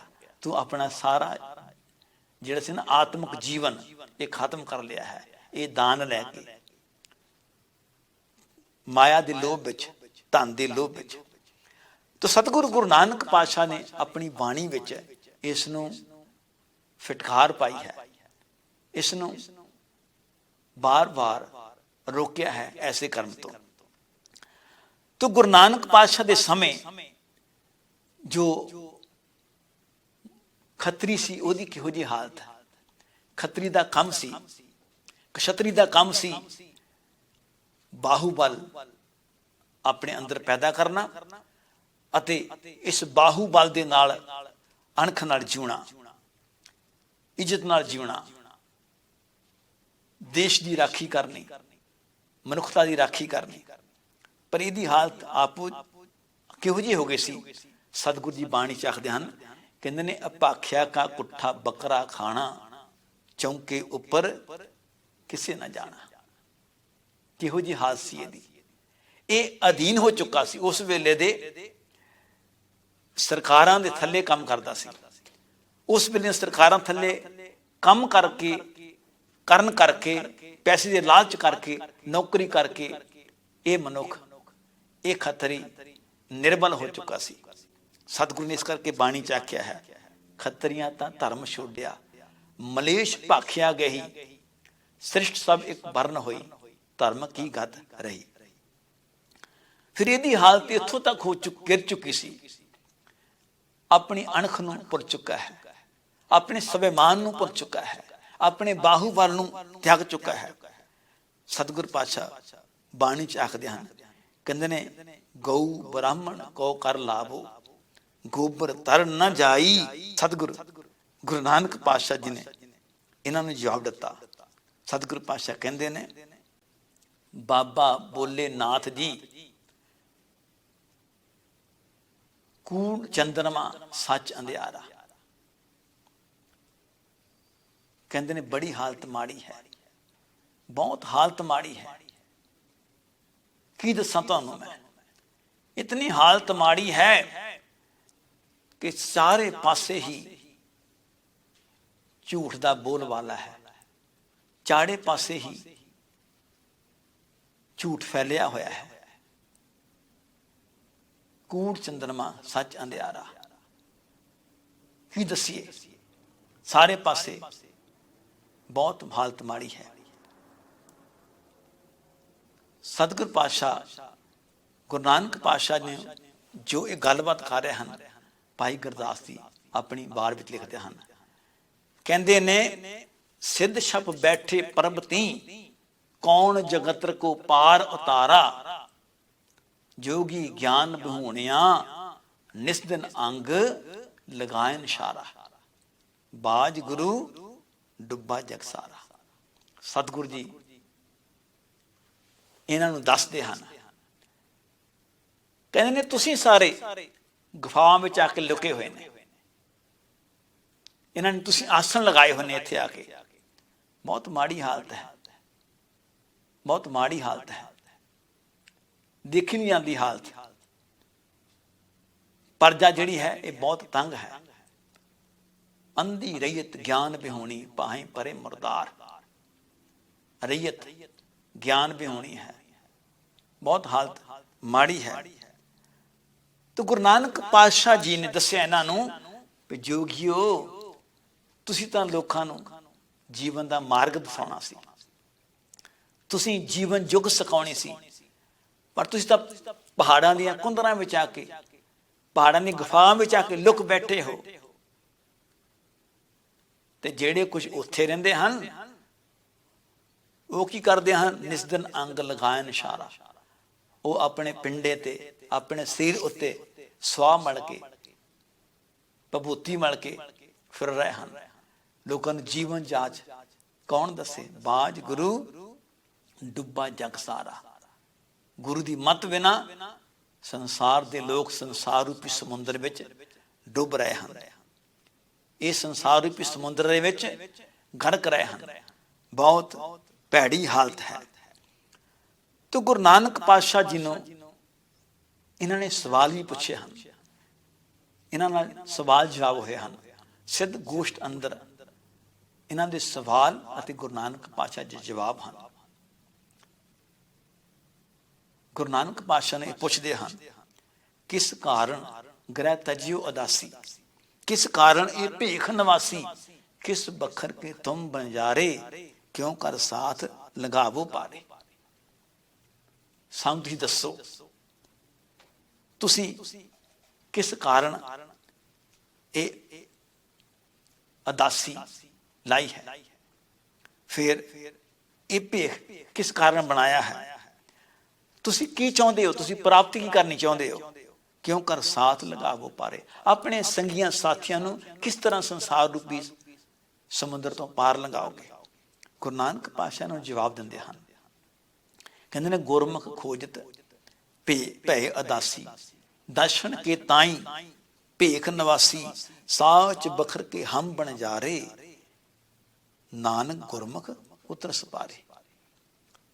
ਕਹਿੰਦੇ ਨੇ ਮੈਂ ਜੋ ਉਦਾਸੀ ਧਾਰਨ ਕੀਤੀ ਹੈ, ਭਾਵ ਜੋ ਸੰਸਾਰ ਨੂੰ ਜਲੰਧਰ ਨੂੰ ਮੈਂ ਠੰਡਾ ਕਰਨ ਵਾਸਤੇ ਮਿਸ਼ਨਰੀ ਟੂਰ ਲਾਏ ਹਨ, ਸਤਿਗੁਰ ਆਖਦੇ ਹਨ ਉਹ ਗੁਰਮੁਖਾਂ ਦੀ ਖੋਜ ਵਾਸਤੇ ਹੈ, ਕਿ ਮੈਨੂੰ ਗੁਰਮੁਖ ਮਿਲਣ, ਸੱਚ ਦੇ ਮਾਰਗ ਦੇ ਪਾਂਧੀ ਮਿਲਣ, ਦਰਸ਼ਨ ਕੀਤਾ ਹੀ ਭੇਖ ਨਿਵਾਸੀ, ਉਹਨਾਂ ਨੂੰ ਮਿਲਣ ਵਾਸਤੇ ਮੈਂ ਇਹ ਭੇਖ ਧਾਰਨ ਕੀਤਾ ਹੈ। ਤੇ ਪਰਮੇਸ਼ਰ ਨੂੰ ਮਿਲਣ ਵਾਸਤੇ ਮੈਂ ਤੁਰਿਆ ਹੋਇਆ ਹਾਂ। ਸਾਚ ਬਖਰ ਕੇ ਹਮ ਬੰਜਾਰੇ, ਮੈਂ ਸੱਚ ਦਾ ਵਪਾਰੀ ਹਾਂ। ਨਾਨਕ ਗੁਰਮੁਖ ਉਤਰ ਸਪਾਰੇ, ਸੱਚ ਨਾਲ ਜੁੜ ਕੇ ਆਪਣੇ ਸੰਗੀਆਂ ਸਾਥੀਆਂ ਨੂੰ ਮੈਂ ਇਸ ਸੰਸਾਰ ਰੂਪੀ ਸਾਗਰ ਤੋਂ ਪਾਰ ਲਗਾਵਾਂਗਾ। ਐਸੇ ਵਿਚਾਰ ਹੋਏ ਸਨ। ਤੋ ਗੁਰੂ ਨਾਨਕ ਸਾਹਿਬ ਦੇ ਵੇਲੇ ਬ੍ਰਾਹਮਣ ਦੀ ਹਾਲਤ, ਕਾਜੀ ਦੀ ਹਾਲਤ, ਜੋਗੀ ਦੀ ਹਾਲਤ ਕਿਹੋ ਜਿਹੀ ਹੈ, ਇਸ ਬਾਰੇ ਆਪ ਜੀ ਨੇ ਵਿਚਾਰ ਸਰਵਣ ਕੀਤੇ ਹਨ। ਉਸ ਵੇਲੇ ਰਾਜਸੀ ਹਾਲਤ ਕਿਹੋ ਜਿਹੀ ਸੀ, ਉਸ ਵੇਲੇ ਰਾਜਨੀਤਿਕ ਜੋ ਹਾਲਾਤ ਸਨ ਉਹ ਕਿਹੋ ਜਿਹੇ ਸਨ। ਸਤਿਗੁਰ ਆਪਣੀ ਬਾਣੀ ਚ ਆਖਦੇ ਹਨ, ਸਤਿਗੁਰ ਆਖਦੇ ਹਨ, ਕਹਿੰਦੇ ਰਾਜੀ ਪਾਪ ਕਮਾਮ ਦੇ, ਰਾਜੀ ਪਾਪ ਕਰਦੇ ਹਨ। ਜੋ ਰਾਜੇ ਹਨ ਇਹਨਾਂ ਨੇ ਲੋਕਾਂ ਨੂੰ ਇਨਸਾਫ ਦੇਣਾ ਸੀ, ਇਹਨਾਂ ਨੇ ਲੋਕਾਂ ਦੇ ਵਾਸਤੇ ਕੰਮ ਕਰਨਾ ਸੀ, ਲੋਕਾਂ ਦੀ ਸੇਵਾ ਕਰਨੀ ਸੀ, ਪਰ ਇਹ ਤਾਂ ਆਪ ਪਾਪ ਕਰਨ ਲੱਗ ਪਏ। ਇਹ ਲੋਕਾਂ ਨੂੰ ਲੁੱਟਣ ਲੱਗ ਪਏ, ਲੋਕਾਂ ਨੂੰ ਕੁੱਟਣ ਲੱਗ ਪਏ, ਲੋਕਾਂ ਦੇ ਹੱਕ ਮਾਰਨ ਲੱਗ ਪਏ। ਗੁਰਬਾਣੀ ਵਿੱਚ ਗੁਰੂ ਨਾਨਕ ਪਾਤਸ਼ਾਹ ਜੀ ਰਾਜਿਆਂ ਦੇ ਬਾਰੇ ਲਿਖਦੇ ਹਨ, ਕਲ ਕਾਤੀ ਰਾਜੇ ਕਸਾਈ, ਧਰਮ ਪੰਖ ਕਰ ਉਡਰਿਆ, ਕੂੜ ਅਮਾਵਸ ਸੱਚ ਚੰਦਰਮਾ, ਦਿਸੇ ਨਾਹੀ ਕਹਿ ਚੜਿਆ। ਹਉ ਭਾਲ ਬਕੁੰਨੀ ਹੋਈ, ਅੰਧੇਰੇ ਰਾਹ ਨਾ ਕੋਈ, ਵਿੱਚ ਹਉਮੈ ਕਰ ਦੁਖ ਰੋਈ। ਇਹ ਸੀ ਰਾਜਸੀ ਹਾਲਤ। ਰਾਜੇ ਸ਼ੀਂ ਮੁਕੱਦਮ ਕੁੱਤੇ, ਜਾਏ ਜਗਾਨ ਬੈਠੇ ਸੁੱਤੇ। ਪਬਲਿਕ ਨਾਲ, ਜਨਤਾ ਨਾਲ, ਲੋਕਾਂ ਨਾਲ ਇਹਨਾਂ ਦਾ ਵਿਵਹਾਰ ਕਿਹੋ ਜਿਹਾ ਸੀ। ਰਿਸ਼ਵਤ ਵੱਡੀ ਲੈ ਲੈ ਕੇ ਇਹ ਆਪਣੇ ਘਰ ਭਰ ਰਹੇ ਸਨ, ਪਰ ਪਬਲਿਕ ਦਾ, ਭਾਰਤ ਦੀ ਜਨਤਾ ਦਾ ਇਹ ਕੁਝ ਵੀ ਸਵਾਰ ਨਹੀਂ ਸਨ ਰਹੇ। तो साहब श्री गुरु नानक पातशाह जी ने ये हालत तकी है, समाज की हालत, शर्म धर्म दो छप खलोए, कूड़ फिरे प्रधान वेला लो, रन्ना होइयां बोधियां पुलिस होए सयाद। ये हालत सी उस वेले समाज की। भाई साहब भाई गुरदास भी लिखते हैं, कहते ने इस्त्री पुरखे दाम हित भावें आए कथाऊं जाए। औरत ते मर्द दा रिश्ता सिर्फ पैसे तक सी, धन तक सी, माया तक सी, इस लोड़ तक सी। पति पत्नी धन करके एक दूजे बंधे हुए सन, पैसे करके बजे हुए सन। भावें कित्थों भी पैसा आवे किसी ने कोई मतलब नहीं, भावें पति कित्थे जावे कित्थे आवे, पत्नी किते जावे किते आवे, वही कोई उन्होंने कोई मतलब नहीं सी। पर धन पैसा ही सारियां दे वास्ते प्रमुख सी। तो साहब श्री गुरु नानक पातशाह जी ने ये हालत देखी है उस वेले राज दी, समाज दी, धर्म दी। तो फिर गुरु नानक पातशाह जी ने अपना मन बनाया है, चित्त बनाया है। भाई साहब भाई गुरदास जी आखदे हन, कहंदे ने पहला बाबे पाया बख्शदर, पिछों दे फिर घाल कमाई, रेत हक आहार कर, रोड़ा की गुर करी बछाई। भाई साहब भाई गुरदास जी इस पौड़ी विच अगे जाके लिखते हैं, बाबा देखे ध्यान तर जलती सब पृथ्वी दसियाई, बाजों गुरु गवार है कर दी सुनी लकाई। बाबे भेख बनाया ओ दासी की रीत चलाई। गुरु नानक पातशाह फिर अपने मन विच सारा कुछ प्रोग्राम बना के भाई मर्दाना जी नूं अपने नाल लैके सड़दी हुई लुकाई नूं ठारन वास्ते, जलदी हुई इस दुनिया नूं जीवन दा मार्ग दसाउण वास्ते तुर पैंदे हन, चल पैंदे हन। गुरु नानक पातशाह ने जो अपने मिशनरी टूर लाए, प्रचारक दौरे कीते, विद्वानां ने उसनूं तिन्ना भागां च वंडिया है। पहले ऐसा मिशनरी दौरे टूर प्रचार जिथे हिंदुआं दे धार्मिक स्थान सन, उत्थे गुरु नानक पातशाह गए हैं। फिर इस्लाम दे धार्मिक स्थान सन, उत्थे गए हैं। फिर जोगियां दे कोल गए हैं। ਅਤੇ ਉਸ ਤੋਂ ਬਾਅਦ ਗੁਰੂ ਨਾਨਕ ਪਾਤਸ਼ਾਹ ਕਰਤਾਰਪੁਰ ਟਿਕੇ ਸਨ। ਉੱਥੇ ਬਹਿ ਕੇ ਵੀ ਗੁਰੂ ਨਾਨਕ ਪਾਤਸ਼ਾਹ ਜੀ ਨੇ ਧਰਮ ਦਾ ਪ੍ਰਚਾਰ ਕੀਤਾ ਸੀ, ਸੱਚ ਦਾ ਪ੍ਰਚਾਰ ਕੀਤਾ ਸੀ। ਆਲੇ ਦੁਆਲੇ ਜਿਹੜੇ ਸੇ ਇਲਾਕੇ ਸਨ, ਪਿੰਡ ਸਨ, ਉੱਥੇ ਜਾ ਕੇ ਗੁਰੂ ਨਾਨਕ ਪਾਤਸ਼ਾਹ ਪ੍ਰਚਾਰ ਕਰਦੇ ਸਨ। ਤੇ ਗੁਰੂ ਨਾਨਕ ਪਾਤਸ਼ਾਹ ਜੀ ਧਾਰਮਿਕ ਸਥਾਨਾਂ ਤੇ ਇਸ ਕਰਕੇ ਗਏ ਸਨ ਕਿ ਉੱਥੇ ਜਿਹੜੇ ਆਗੂ ਹਨ ਉਹਨਾਂ ਨੂੰ ਪਹਿਲਾਂ ਸਮਝਾਇਆ ਜਾਵੇ, ਉਹਨਾਂ ਨੂੰ ਸੱਚ ਨਾਲ ਜੋੜਿਆ ਜਾਵੇ। ਜੇ ਆਗੂ ਸੱਚ ਨਾਲ ਜੁੜ ਜਾਣਗੇ ਤਾਂ ਫਿਰ ਉਹ ਲੋਕਾਂ ਨੂੰ ਵੀ ਸੱਚ ਨਾਲ ਜੋੜ ਸਕਣਗੇ। ਜੇ ਉਹ ਆਪ ਸੱਚ ਨਾਲ ਨਹੀਂ ਜੁੜਨਗੇ ਤਾਂ ਫਿਰ ਉਹ ਲੋਕਾਂ ਨੂੰ ਕਿਵੇਂ ਜੋੜ ਸਕਣਗੇ। ਤਾਂ ਗੁਰੂ ਨਾਨਕ ਪਾਤਸ਼ਾਹ ਧਾਰਮਿਕ ਸਥਾਨਾਂ ਤੇ ਗਏ ਨੇ। ਸਮੇਂ ਦੀ ਘਾਟ ਹੋਣ ਕਰਕੇ ਇਹਨਾਂ ਸਾਖੀਆਂ ਨੂੰ ਵਿਸਥਾਰਪੂਰਵਕ ਨਹੀਂ ਦੱਸਿਆ ਜਾ ਸਕਦਾ, ਪਰ ਟੁੱਕ ਮਾਤਰ ਹੀ ਗੁਰੂ ਨਾਨਕ ਪਾਤਸ਼ਾਹ ਦਾ ਉਹਨਾਂ ਥਾਵਾਂ ਜਾਣ ਦਾ ਮਕਸਦ ਕੀ ਸੀ। ਜੇਕਰ ਗੁਰੂ ਨਾਨਕ ਪਾਤਸ਼ਾਹ ਜੀ ਹਰਿਦੁਆਰ ਗਏ ਸਨ ਤਾਂ ਉੱਥੇ ਜਾ ਕੇ ਗੁਰੂ ਨਾਨਕ ਪਾਤਸ਼ਾਹ ਜੀ ਨੇ ਲੋਕਾਂ ਨੂੰ ਦੱਸਿਆ ਸੀ ਵੀ ਜੋ ਤੁਹਾਡੀਆਂ ਮਨੌਤਾਂ ਬਣੀਆਂ ਹੋਈਆਂ ਹਨ ਇਹ ਗਲਤ ਹਨ। ਜੋ ਤੁਸੀਂ ਪਾਣੀ ਸੂਰਜ ਵੱਲ ਸੁੱਟ ਕੇ ਸੋਚਦੇ ਹੋ ਕਿ ਸਾਡੇ ਪਿੱਤਰਾਂ ਨੂੰ ਪਾਣੀ ਜਾ ਰਿਹਾ ਹੈ, ਸਤਿਗੁਰ ਆਖਦਾ ਨਹੀਂ, ਇੱਦਾਂ ਨਹੀਂ ਹੋ ਸਕਦਾ। ਸਤਿਗੁਰ ਪਾਤਸ਼ਾਹ ਨੇ ਇਸ ਕਰਕੇ ਹੀ ਉੱਥੇ ਆਪਣਾ ਤਰੀਕਾ ਵਰਤਿਆ ਸੀ, ਉਹਨਾਂ ਨੂੰ ਸਮਝਾਉਣ ਵਾਸਤੇ ਦੂਸਰੇ ਪਾਸੇ ਨੂੰ ਪਾਣੀ ਦੇਣਾ ਸ਼ੁਰੂ ਕਰ ਦਿੱਤਾ ਸੀਗਾ। ਜਦੋਂ ਉਹਨਾਂ ਨੂੰ ਪੁੱਛਿਆ ਸੀ ਤੁਸੀਂ ਕੀ ਕਰਦੇ ਹੋ, ਤੇ ਗੁਰੂ ਨਾਨਕ ਪਾਤਸ਼ਾਹ ਨੇ ਉਹਨੂੰ ਸਮਝਾਇਆ ਸੀ, ਭਾਈ ਤੁਹਾਡੀ ਜਿਹੜੀ ਸੋਚ ਹੈ ਇਹ ਗਲਤ ਹੈ, ਤੁਸੀਂ ਜੋ ਕਰ ਰਹੇ ਹੋ ਗਲਤ ਹੈ। ਕਿਉਂਕਿ ਉੱਪਰ ਨੂੰ ਸੁੱਟਿਆ ਹੋਇਆ ਪਾਣੀ ਪਿੱਤਰਾਂ ਤੱਕ ਨਹੀਂ ਪਹੁੰਚ ਸਕਦਾ, ਕਿਉਂਕਿ ਸੂਰਜ ਇੱਥੋਂ ਬਹੁਤ ਦੂਰ ਹੈ। ਤੁਹਾਡੇ ਪਿੱਤਰ ਤਾਂ ਸਾਨੂੰ ਪਤਾ ਹੀ ਨਹੀਂ ਹੈ ਉਹ ਕਿਤਨੀ ਦੂਰ ਹੈ ਤੇ ਕਿੱਥੇ ਹਨ। ਤਾਂ ਗੁਰੂ ਨਾਨਕ ਦੇ ਇਹ ਸਮਝਾਉਣ ਦਾ ਤਰੀਕਾ ਸੀ। ਗੁਰੂ ਨਾਨਕ ਦੀ ਗੱਲ ਵਿੱਚ ਸੱਚ ਸੀ, ਤਰਕ ਸੀ, ਲੌਜਿਕ ਸੀ, ਉਹਨਾਂ ਨੂੰ ਗੱਲ ਸਮਝ ਲੱਗੀ। ਪਰ ਮੈਂ ਤਾਂ ਕਈ ਵਾਰੀ ਸੋਚਦਾ ਹਾਂ ਹਰਿਦੁਆਰ ਦੇ ਜਿਹੜੇ ਪੰਡਤ ਸਨ, ਜਿਹੜੇ ਪੁਜਾਰੀ ਸਨ, ਉਹ ਫਿਰ ਵੀ ਸਿਆਣੇ ਸਨ। ਉਹਨਾਂ ਨੂੰ ਪਤਾ ਸੀ ਗੁਰੂ ਨਾਨਕ ਕਿੱਥੇ ਆਏ ਹਨ ਤੇ ਸਾਨੂੰ ਕੋਈ ਨਵੀਂ ਗੱਲ ਸਿਖਾਉਣਗੇ। ਉਹਨਾਂ ਨੇ ਉਹਨਾਂ ਦਾ ਵਿਰੋਧ ਨਹੀਂ ਸੀ ਕੀਤਾ। ਉਹਨਾਂ ਨੇ ਇਹ ਨਹੀਂ ਆਖਿਆ ਕਿ ਤੁਹਾਡੀ ਗੱਲ ਨਹੀਂ ਸੁਣਨੀ। ਉਹਨਾਂ ਨੇ ਇਹ ਨਹੀਂ ਆਖਿਆ ਸੀ ਕਿ ਅਸੀਂ ਜੋ ਸਾਡੇ ਕੰਮ ਹਨ ਉਹੀ ਠੀਕ ਹਨ। ਉਹਨਾਂ ਨੇ ਉਹਨਾਂ ਨੂੰ ਸੁਣਿਆ, ਹਰਿਦੁਆਰ ਆਉਣ ਦਿੱਤਾ। ਪਰ ਅੱਜ ਸਾਡੀ ਕਿਹੋ ਜਿਹੀ ਹਾਲਤ ਹੈ? ਅੱਜ ਅਸੀਂ ਦੇਖਦੇ ਹਾਂ ਜਿਸ ਨਾਲ ਸਾਡੇ ਵਿਚਾਰ ਨਹੀਂ ਮਿਲਦੇ, ਅਸੀਂ ਉਸ ਨੂੰ ਸੁਣਨ ਲਈ ਤਿਆਰ ਨਹੀਂ ਹਾਂ। ਇੱਥੋਂ ਤੱਕ ਅਸੀਂ ਉਸਨੂੰ ਦੇਖਣ ਲਈ ਤਿਆਰ ਨਹੀਂ ਹਾਂ, ਅਸੀਂ ਉਸ ਨਾਲ ਵਿਚਾਰ ਕਰਨ ਲਈ ਤਿਆਰ ਨਹੀਂ ਹਾਂ, ਕਿਉਂਕਿ ਅਸੀਂ ਆਪਣੇ ਵਿਚਾਰਾਂ ਨੂੰ ਹੀ ਸਰਮੋਰ ਮੰਨ ਲਿਆ ਹੈ। ਆਪਣੇ ਵਿਚਾਰਾਂ ਨੂੰ ਹੀ ਅਸੀਂ ਆਖਰੀ ਮੰਨ ਲਿਆ ਹੈ। ਉਹਨਾਂ ਨੇ ਹਰਿਦੁਆਰ ਵਿੱਚ ਜੋ ਗੁਰੂ ਨਾਨਕ ਪਾਤਸ਼ਾਹ ਨੇ ਕੀਤਾ ਸੀ, ਦੱਸਿਆ ਸੀ, ਉਹ ਲੌਜਿਕ ਸੀ। ਉਹਨਾਂ ਦੇ ਵਿਚਾਰਾਂ ਦੇ ਵਿੱਚ ਸੱਚ ਸੀ। ਬੇਸ਼ੱਕ ਅੱਜ ਵੀ ਹਰਿਦੁਆਰ ਵਿੱਚ ਉਹੀ ਕਰਮਕਾਂਡ ਹੋ ਰਹੇ ਹਨ, ਪਰ ਗੁਰੂ ਨਾਨਕ ਪਾਤਸ਼ਾਹ ਜੀ ਨੇ ਆਪਣੇ ਸਮੇਂ ਜਾ ਕੇ ਉਹਨਾਂ ਨੂੰ ਸਮਝਾਇਆ। ਕੁਝ ਲੋਕ ਸਮਝੇ ਵੀ, ਕੁਝ ਨਹੀਂ ਵੀ ਸਮਝੇ, ਪਰ ਗੁਰੂ ਨਾਨਕ ਪਾਤਸ਼ਾਹ ਜੀ ਨੇ ਕਿਸੇ ਨਾਲ ਝਗੜਾ ਨਹੀਂ ਸੀ ਕੀਤਾ, ਲੜਾਈ ਨਹੀਂ ਸੀ ਕੀਤੀ, ਤੇ ਨਾ ਹੀ ਉੱਥੋਂ ਦੇ ਹਰਿਦੁਆਰ ਦੇ ਪੁਜਾਰੀਆਂ ਨੇ ਗੁਰੂ ਨਾਨਕ ਪਾਤਸ਼ਾਹ ਨੂੰ ਮਾਰਨ ਤੇ ਕੁੱਟਣ ਤੱਕ ਇਹ ਨੌਬਤ ਆਈ ਸੀ। ਮੈਂ ਸੋਚਦਾ ਹਾਂ ਹਰਿਦੁਆਰ ਦੇ ਪੁਜਾਰੀ ਫਿਰ ਵੀ ਸਾਡੇ ਨਾਲੋਂ ਚੰਗੇ ਸਨ, ਜਿਨ੍ਹਾਂ ਨੇ ਗੁਰੂ ਨਾਨਕ ਦੀ ਗੱਲ ਸੁਣੀ ਸੀ, ਗੁਰੂ ਨਾਨਕ ਨਾਲ ਕੋਈ ਝਗੜਾ ਨਹੀਂ ਸੀ ਕੀਤਾ। ਅੱਜ ਸਾਡੀ ਹਾਲਤ ਕਿਹੋ ਜਿਹੀ ਹੈ ਸਾਨੂੰ ਸਾਰਿਆਂ ਨੂੰ ਇਸ ਬਾਰੇ ਪਤਾ ਹੈ।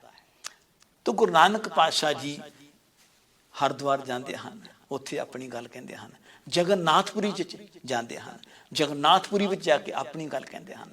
ਜਦੋਂ ਉੱਥੇ ਆਰਤੀ ਹੋ ਰਹੀ ਹੈ ਤਾਂ ਗੁਰੂ ਨਾਨਕ ਪਾਤਸ਼ਾਹ ਜੀ ਆਰਤੀ ਵਿੱਚ ਸ਼ਾਮਲ ਤਾਂ ਹੁੰਦੇ ਨੇ, ਪਰ ਸਤਿਗੁਰੂ ਪਾਤਸ਼ਾਹ ਜੀ ਉਹਨਾਂ ਨੂੰ ਦੱਸਦੇ ਹਨ ਜਿਹੜੀ ਤੁਹਾਡੀ ਆਰਤੀ ਹੈ ਇਹ ਕੁਛ ਹੋਰ ਹੈ, ਜਗਨਨਾਥ ਦੀ ਆਰਤੀ ਜਿਹੜੀ ਹੈ ਇਹ ਕੁਛ ਹੋਰ ਹੈ। ਜਿਹੜਾ ਪਰਮੇਸ਼ਰ ਹੈ ਉਹ ਵੀ ਇੱਕ ਜਗਨਨਾਥ ਹੈ, ਸਭ ਤੋਂ ਵੱਡਾ ਜਗਨਨਾਥ ਹੈ, ਉਹਦੀ ਆਰਤੀ ਦਿਨ ਰਾਤ ਹੋ ਰਹੀ ਹੈ। ਗੁਰੂ ਨਾਨਕ ਪਾਤਸ਼ਾਹ ਨੇ ਉਹਨੂੰ ਸਮਝਾਇਆ ਸੀ, ਗगन में थाल रव चंद दीपक बने तारका मंडल जनक मोती धूप मल आन लो पवन चवरो करे सगल बन राय फुलंत ज्योति कैसी आरती होए पव खंडना तेरी आरती अनहता शब्द भजंत पेरी। तो जगन्नाथपुरी जाके भी उत्थों दे पुजारियां ने गुरु नानक पातशाह दी गल नूं सुनिया सी, गुरु नानक पातशाह दी विचारां नूं उन्होंने सुनिया सी। कई बहुत हद तक वो कन्विंस भी हुए सन, पर उन्होंने गुरु नानक पातशाह नाल कोई माड़ा बिहेव नहीं किया सी, व्यवहार नहीं सी किया जिवें अज साडे धर्म विच एक दूजे नाल असीं व्यवहार कर रहे हाँ, एक दूजे नाल जिद्दां आपां बिहेव कर रहे हाँ, ये बहुत माड़ी गल है। तो गुरु नानक पातशाह जी उत्थे भी गए हैं। गुरु नानक पातशाह जी जदों होर लोकां नूं मिलदे हन उन्हां दे नाल गुरमत दी गल करदे हन। इस तरह ये आपो विच ही कन्वर्सेशन हो रही है, पर अपने विचार किसी उत्ते ठोक नहीं रहे, ठोस नहीं रहे, फोर्स नहीं कर रहे किसी उत्ते अपने विचारां नूं। कहंदे ने मेरे विचार ये है, तुसीं जो मनना है वो मनो। तो गुरु नानक पातशाह अपने जदों मिशन विच जांदे हन तां उत्थे एक ऐसे मनुख नूं मिलदे हन जिहड़ा बाहरों धर्मी पहरावा पा के फिरदा है, जिहड़ा बाहरों बहुत धर्मी दिस रहा है, अंदर उहदे धर्म नहीं है। उहदा नाम है सज्जन ठग। तलंबे की धरती उत्ते गुरु पातशाह उस नूं मिलदे हन। गुरु नानक पातशाह जी ने उस मनुख दे नाल जो डायलॉग कीता है, जो उसनूं बाणी सुनाई है, रवाब मरदाने ने बजाई है, गुरु नानक ने बाणी गाई है, उसनूं जदों वो सुनदा है तां ये ठग जिहड़ी इहदी तस्वीर है ना अंदरली, गुरु नानक ने अपनी बाणी च इहदे सामने रख दित्ती है। उजल कहहां चिलकना कोट मकलड़ी बस धोतियां जूठ ना उतरे जिसों धोवां तिस सज्जन सेई नाल मैं चलदियां नाल चलन जिथे लेखा मंगीए तिथे खड़े दिसन। सतगुरु पातशाह ने उन्हें समझाया, कहंदे ने सज्जणा कहहां भी चमकदा हुंदा है, कहें दे विच भी बहुत लिशक हुंदी है, पर जदों उहनूं मांजिया जावे तो फिर पता लगता है इहदे अंदर कालख है, कालख नाल हथ भर जाते हैं। इस तरह ही साडी हालत है। उजल कहहां चिलकना कोट मकरड़ी मस ਧੋਤਿਆਂ ਝੂਠ ਨਾ ਉਤਰੇ, ਜੇ 100 ਧੋਵਾਂ ਤਿਸ। 100 ਵਾਰੀ ਵੀ ਧੋ ਲਾ ਉਸ ਨੂੰ, ਝੂਠ ਨਹੀਂ ਜਾਂਦੀ, ਕਾਲਖ ਨਹੀਂ ਜਾਂਦੀ, ਹੱਥ ਲਿਬੜਦੇ ਹਨ।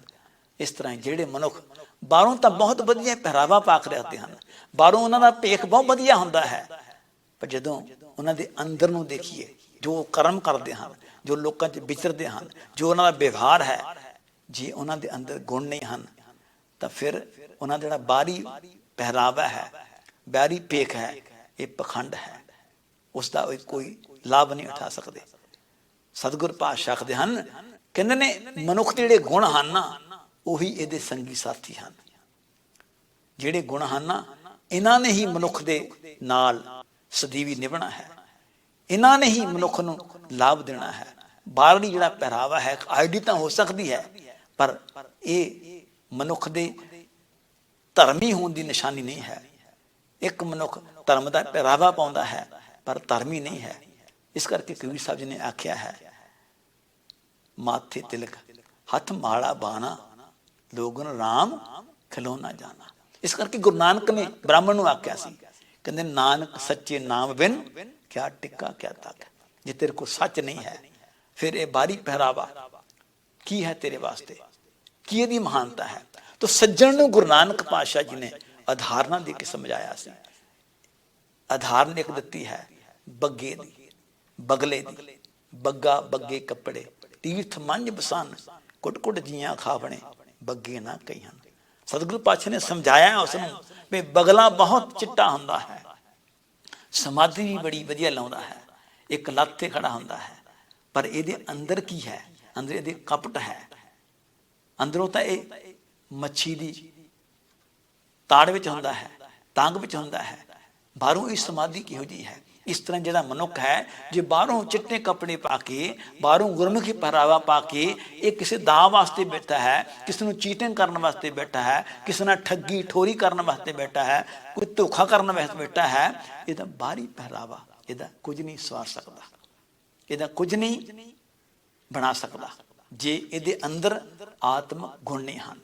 ਸਤਿਗੁਰੂ ਪਾਤਸ਼ਾਹ ਨੇ ਇੱਕ ਹੋਰ ਉਦਾਹਰਨ ਦਿੱਤੀ ਸੀ, ਉਹ ਸੀ ਕੋਠੇ ਮੰਡਪ ਮਾੜੀਆਂ, ਬਾਹਰੋਂ ਪਾਸੋਂ ਚਿਤਵੀਆਂ, ਢੱਠੀਆਂ ਕੰਮ ਨਾ ਆਵਣੀ, ਵਿੱਚੋਂ ਸੱਖਣੀਆਂ। ਸਤਿਗੁਰੂ ਪਾਤਸ਼ਾਹ ਇਹੀ ਉਦਾਹਰਨ ਦਿੰਦੇ ਹਨ ਕਿ ਬਾਹਰੋਂ ਜਿਤਨਾ ਮਰਜ਼ੀ ਕੋਈ ਮਕਾਨ ਸੁੰਦਰ ਸੋਹਣਾ ਚਿਤਰਿਆ ਹੋਵੇ, ਪਰ ਜੇ ਉਹਦੇ ਅੰਦਰ ਕੁਛ ਨਹੀਂ ਹੈ, ਜੇ ਉਹਦੇ ਮਕਾਨ ਦੇ ਵਿੱਚ ਕੋਈ ਸਮਾਨ ਨਹੀਂ ਹੈ, ਉਹ ਫਿਰ ਕਿਸ ਕੰਮ ਹੈ? ਸਿੱਖਣਾ ਹੈ। ਇਸ ਤਰ੍ਹਾਂ ਕੋਈ ਮਨੁੱਖ ਬਾਹਰੋਂ ਜਿੰਨਾ ਮਰਜ਼ੀ ਧਰਮੀ ਦਿਸਦਾ ਹੋਵੇ, ਜੇ ਉਹਦੇ ਅੰਦਰ ਸੱਚ, ਧਰਮ, ਦਇਆ, ਨਿਮਰਤਾ, ਨਿਰਮਾਣਤਾ, ਪਿਆਰ ਇਹ ਚੀਜ਼ਾਂ ਨਹੀਂ ਹਨ, ਤਾਂ ਫਿਰ ਉਹਦਾ ਬਾਹਰੀ ਪਹਿਰਾਵਾ ਕੁਝ ਨਹੀਂ ਸਵਾਰ ਸਕਦਾ। ਸਤਿਗੁਰੂ ਪਾਤਸ਼ਾਹ ਨੇ ਫਿਰ ਸਿੰਬਲ ਦੀ ਉਦਾਹਰਨ ਦਿੱਤੀ ਹੈ, सिमल रुख शरीर में मैंजन देख पलन। सतगुरु पातशाह ने ये उदाहरण आस्था की बारे भी देती है। सिमल रुख सरायरा आदि आत्मोच वो जो आवे आस कर चाहे निराश चित फल फिके फुल कम बक बके कम न आवे पत मिठ त नीवी नानका गुण चंगियाइयां तत। सतगुरु जी फरमाउंदे हन सिमल जिहड़ा है ये बहुत लंबा हुंदा है, ਇਹਦੇ पत्ते सोहणे हुंदे ने, हरे हुंदे ने, इन्हां नूं फुੱਲ भी लगदे हन, फल भी लगदे हन, पर जदों अनजान पंछी इन्हां उत्ते आके बहिंदे हन, ਇਹਦੇ फलां नूं खाण दी कोशिश करदे हन, उन्हां दे चुंझां टुट जांदियां हन, उन्हां नूं दुख मिलदा है। वो आउणे तां किसी होर आस करके ने, पर अगे उन्हां नूं दुख मिलदा है। सतगुरु जी आखदे इस तरह ही कोई मनुख जिहड़ा है ਪਹਿਰਾਵਾ ਉਹਨੇ ਕੋਈ ਪਾਇਆ ਹੋਵੇ, ਧਰਮ ਦਾ ਪਾਇਆ ਹੋਵੇ, ਪਰ ਜਦੋਂ ਕੋਈ ਮਨੁੱਖ ਉਹਦੇ ਕੋਲ ਆਉਂਦਾ ਹੈ, ਇਹਦੇ ਕੋਲ ਸੱਚ ਹੋਏਗਾ, ਇਹਦੇ ਕੋਲ ਇਮਾਨਦਾਰੀ ਹੋਏਗੀ, ਇਹਦੇ ਕੋਲ ਨਿਮਰਤਾ ਹੋਏਗੀ, ਇਹਦੇ ਕੋਲ ਪਿਆਰ ਹੋਏਗਾ, ਇਹ ਕਿਸੇ ਲੋੜਵੰਦ ਦੀ ਸੇਵਾ ਕਰੇਗਾ, ਕਿਸੇ ਦੀ ਸਹਾਇਤਾ ਕਰੇਗਾ, ਜਦੋਂ ਉਹ ਸਾਰਾ ਕੁਝ ਇਹਦੇ ਉਲਟ ਦੇਖਦਾ ਹੈ ਤਾਂ ਫਿਰ ਉਸ ਦਾ ਉੱਤੋਂ ਵਿਸ਼ਵਾਸ ਉੱਠ ਜਾਂਦਾ ਹੈ। सिमल की उदाहरण दी है गुरु पातशाह जी ने। फिर उसनों एक होर उदाहरण देती है, अंदले भार उठाया डुगर बाट बहुत अखी लोड़ी नाल हाँ चढ़ लंघा कहता कि एक बंदा जिहड़ा है, एक मनुख जिहड़ा है वो अन्ना होवे ते पहाड़ी ते चढ़ना होवे, उन्हें किसी माउंटेन ते चढ़ना होवे, किद्दां चढ़ सकता है, किद्दां उत्थे तक जा सकता है, उहदी शिखर तक चोटी तक नहीं पहुँच सकता है। ਸਤਿਗੁਰ ਪਾਤਸ਼ਾਹ ਜੀ ਆਖਦੇ ਨੇ ਇਸ ਤਰ੍ਹਾਂ ਨਹੀਂ ਹੋ ਸਕਦਾ, ਉਹਨੂੰ ਗਿਆਨਵਾਨ ਹੋਣਾ ਪਵੇਗਾ, ਉਸ ਨੂੰ ਆਪਣੇ ਸਰੀਰ ਵਿੱਚ ਸ਼ਕਤੀ ਭਰਨੀ ਪੈਗੀ, ਤਾਂ ਹੀ ਉਹ ਚੜ੍ਹ ਸਕੇਗਾ। ਇਸ ਤਰ੍ਹਾਂ ਹੀ ਜਿਹੜਾ ਮਨੁੱਖ ਹੈ ਇਹਨੂੰ ਆਪਣੇ ਅੰਦਰ ਗੁਣ ਪੈਦਾ ਕਰਨੇ ਹੋਣਗੇ, ਇਸ ਮਨੁੱਖ ਨੂੰ ਆਪਣੇ ਅੰਦਰ ਚੰਗੇ ਵਿਚਾਰ ਪੈਦਾ ਕਰਨੇ ਹੋਣਗੇ। ਧਰਮ ਦਾ ਪਹਿਰਾਵਾ ਇਹਦਾ ਪਾਇਆ ਤਾਂ ਹੀ ਸਫਲ ਹੈ ਜੇ ਇਹਦੇ ਅੰਦਰ ਧਰਮ ਦੇ ਗੁਣ ਵੀ ਹਨ। ਤਾਂ ਗੁਰੂ ਨਾਨਕ ਪਾਤਸ਼ਾਹ ਜੀ ਨੇ ਇਸ ਤਰ੍ਹਾਂ ਇਸ ਮਨੁੱਖ ਨੂੰ ਸਮਝਾਇਆ ਹੈ। ਇਸ ਸੱਜਣ ਨੇ ਗੁਰੂ ਨਾਨਕ ਦੀ ਹਰ ਗੱਲ ਸੁਣੀ ਹੈ, ਉਹਨੇ ਆਪਣੇ ਮਨ ਨਾਲ ਸੋਚਿਆ ਹੈ। ਤਾਂ ਗੁਰੂ ਨਾਨਕ ਪਾਤਸ਼ਾਹ ਦੀਆਂ ਇਹ ਗੱਲਾਂ ਸੁਣਦਾ ਹੀ ਕੀ ਲਿਆ ਜਾਂਦਾ ਹੈ, ਕਨਵਿੰਸ ਹੁੰਦਾ ਹੈ। ਤਾਂ ਇਤਿਹਾਸ ਲਿਖਦਾ ਹੈ ਇਹ ਸੱਜਣ ਜਿਹੜਾ ਲੋਕਾਂ ਨੂੰ ਲੁੱਟਦਾ ਸੀ, ਲੋਕਾਂ ਨੂੰ ਮਾਰਦਾ ਸੀ, ਲੋਕਾਂ ਦੇ ਉੱਤੇ ਜ਼ੁਲਮ ਕਰਦਾ ਸੀ, ਧਨ ਖੋਹਦਾ ਸੀ, ਇਹ ਗੁਰੂ ਨਾਨਕ ਦੀ ਵਿਚਾਰ ਸੁਣ ਕੇ, ਗੁਰੂ ਨਾਨਕ ਦੀ ਗੱਲਬਾਤ ਸੁਣ ਕੇ, ਡਾਇਲੌਗ ਸੁਣ ਕੇ ਇਹ ਕੀ ਲਿਆ ਗਿਆ, ਕਨਵਿੰਸ ਹੋਇਆ। ਤੇ ਉਸ ਤਰੰਬੇ ਦੀ ਧਰਤੀ ਉੱਤੇ ਇਹ ਗੁਰੂ ਨਾਨਕ ਪਾਤਸ਼ਾਹ ਦੀ ਸਿੱਖੀ ਦਾ ਪ੍ਰਚਾਰ ਕਰਨ ਲੱਗਾ।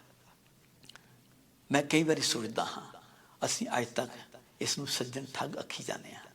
ਨਹੀਂ ਭਾਈ, ਗੁਰੂ ਨਾਨਕ ਦਾ ਇੱਕ ਸ਼ਬਦ ਇਹਨੇ ਸੁਣਿਆ ਸੀ, ਇਹਦਾ ਜੀਵਨ ਬਦਲ ਗਿਆ। ਪਰ ਅਸੀਂ ਕਿੱਥੇ ਖੜੇ ਹਾਂ ਅੱਜ?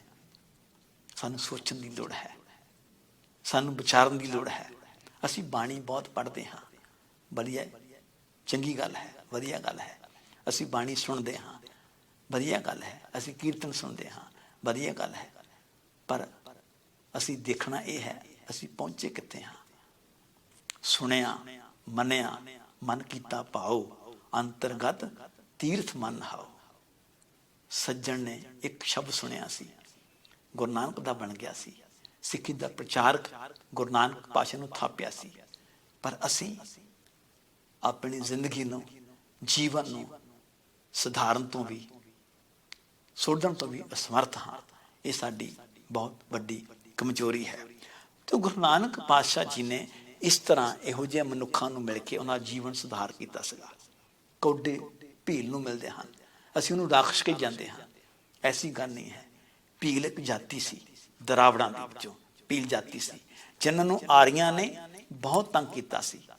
ਇੰਨਾ ਤੰਗ ਕੀਤਾ ਸੀ ਇਹ ਜੰਗਲਾਂ ਵਿੱਚ ਬੀਆਬਾਨਾਂ 'ਚ ਰਹਿਣ ਵਾਸਤੇ ਮਜਬੂਰ ਹੋ ਗਏ ਸਨ।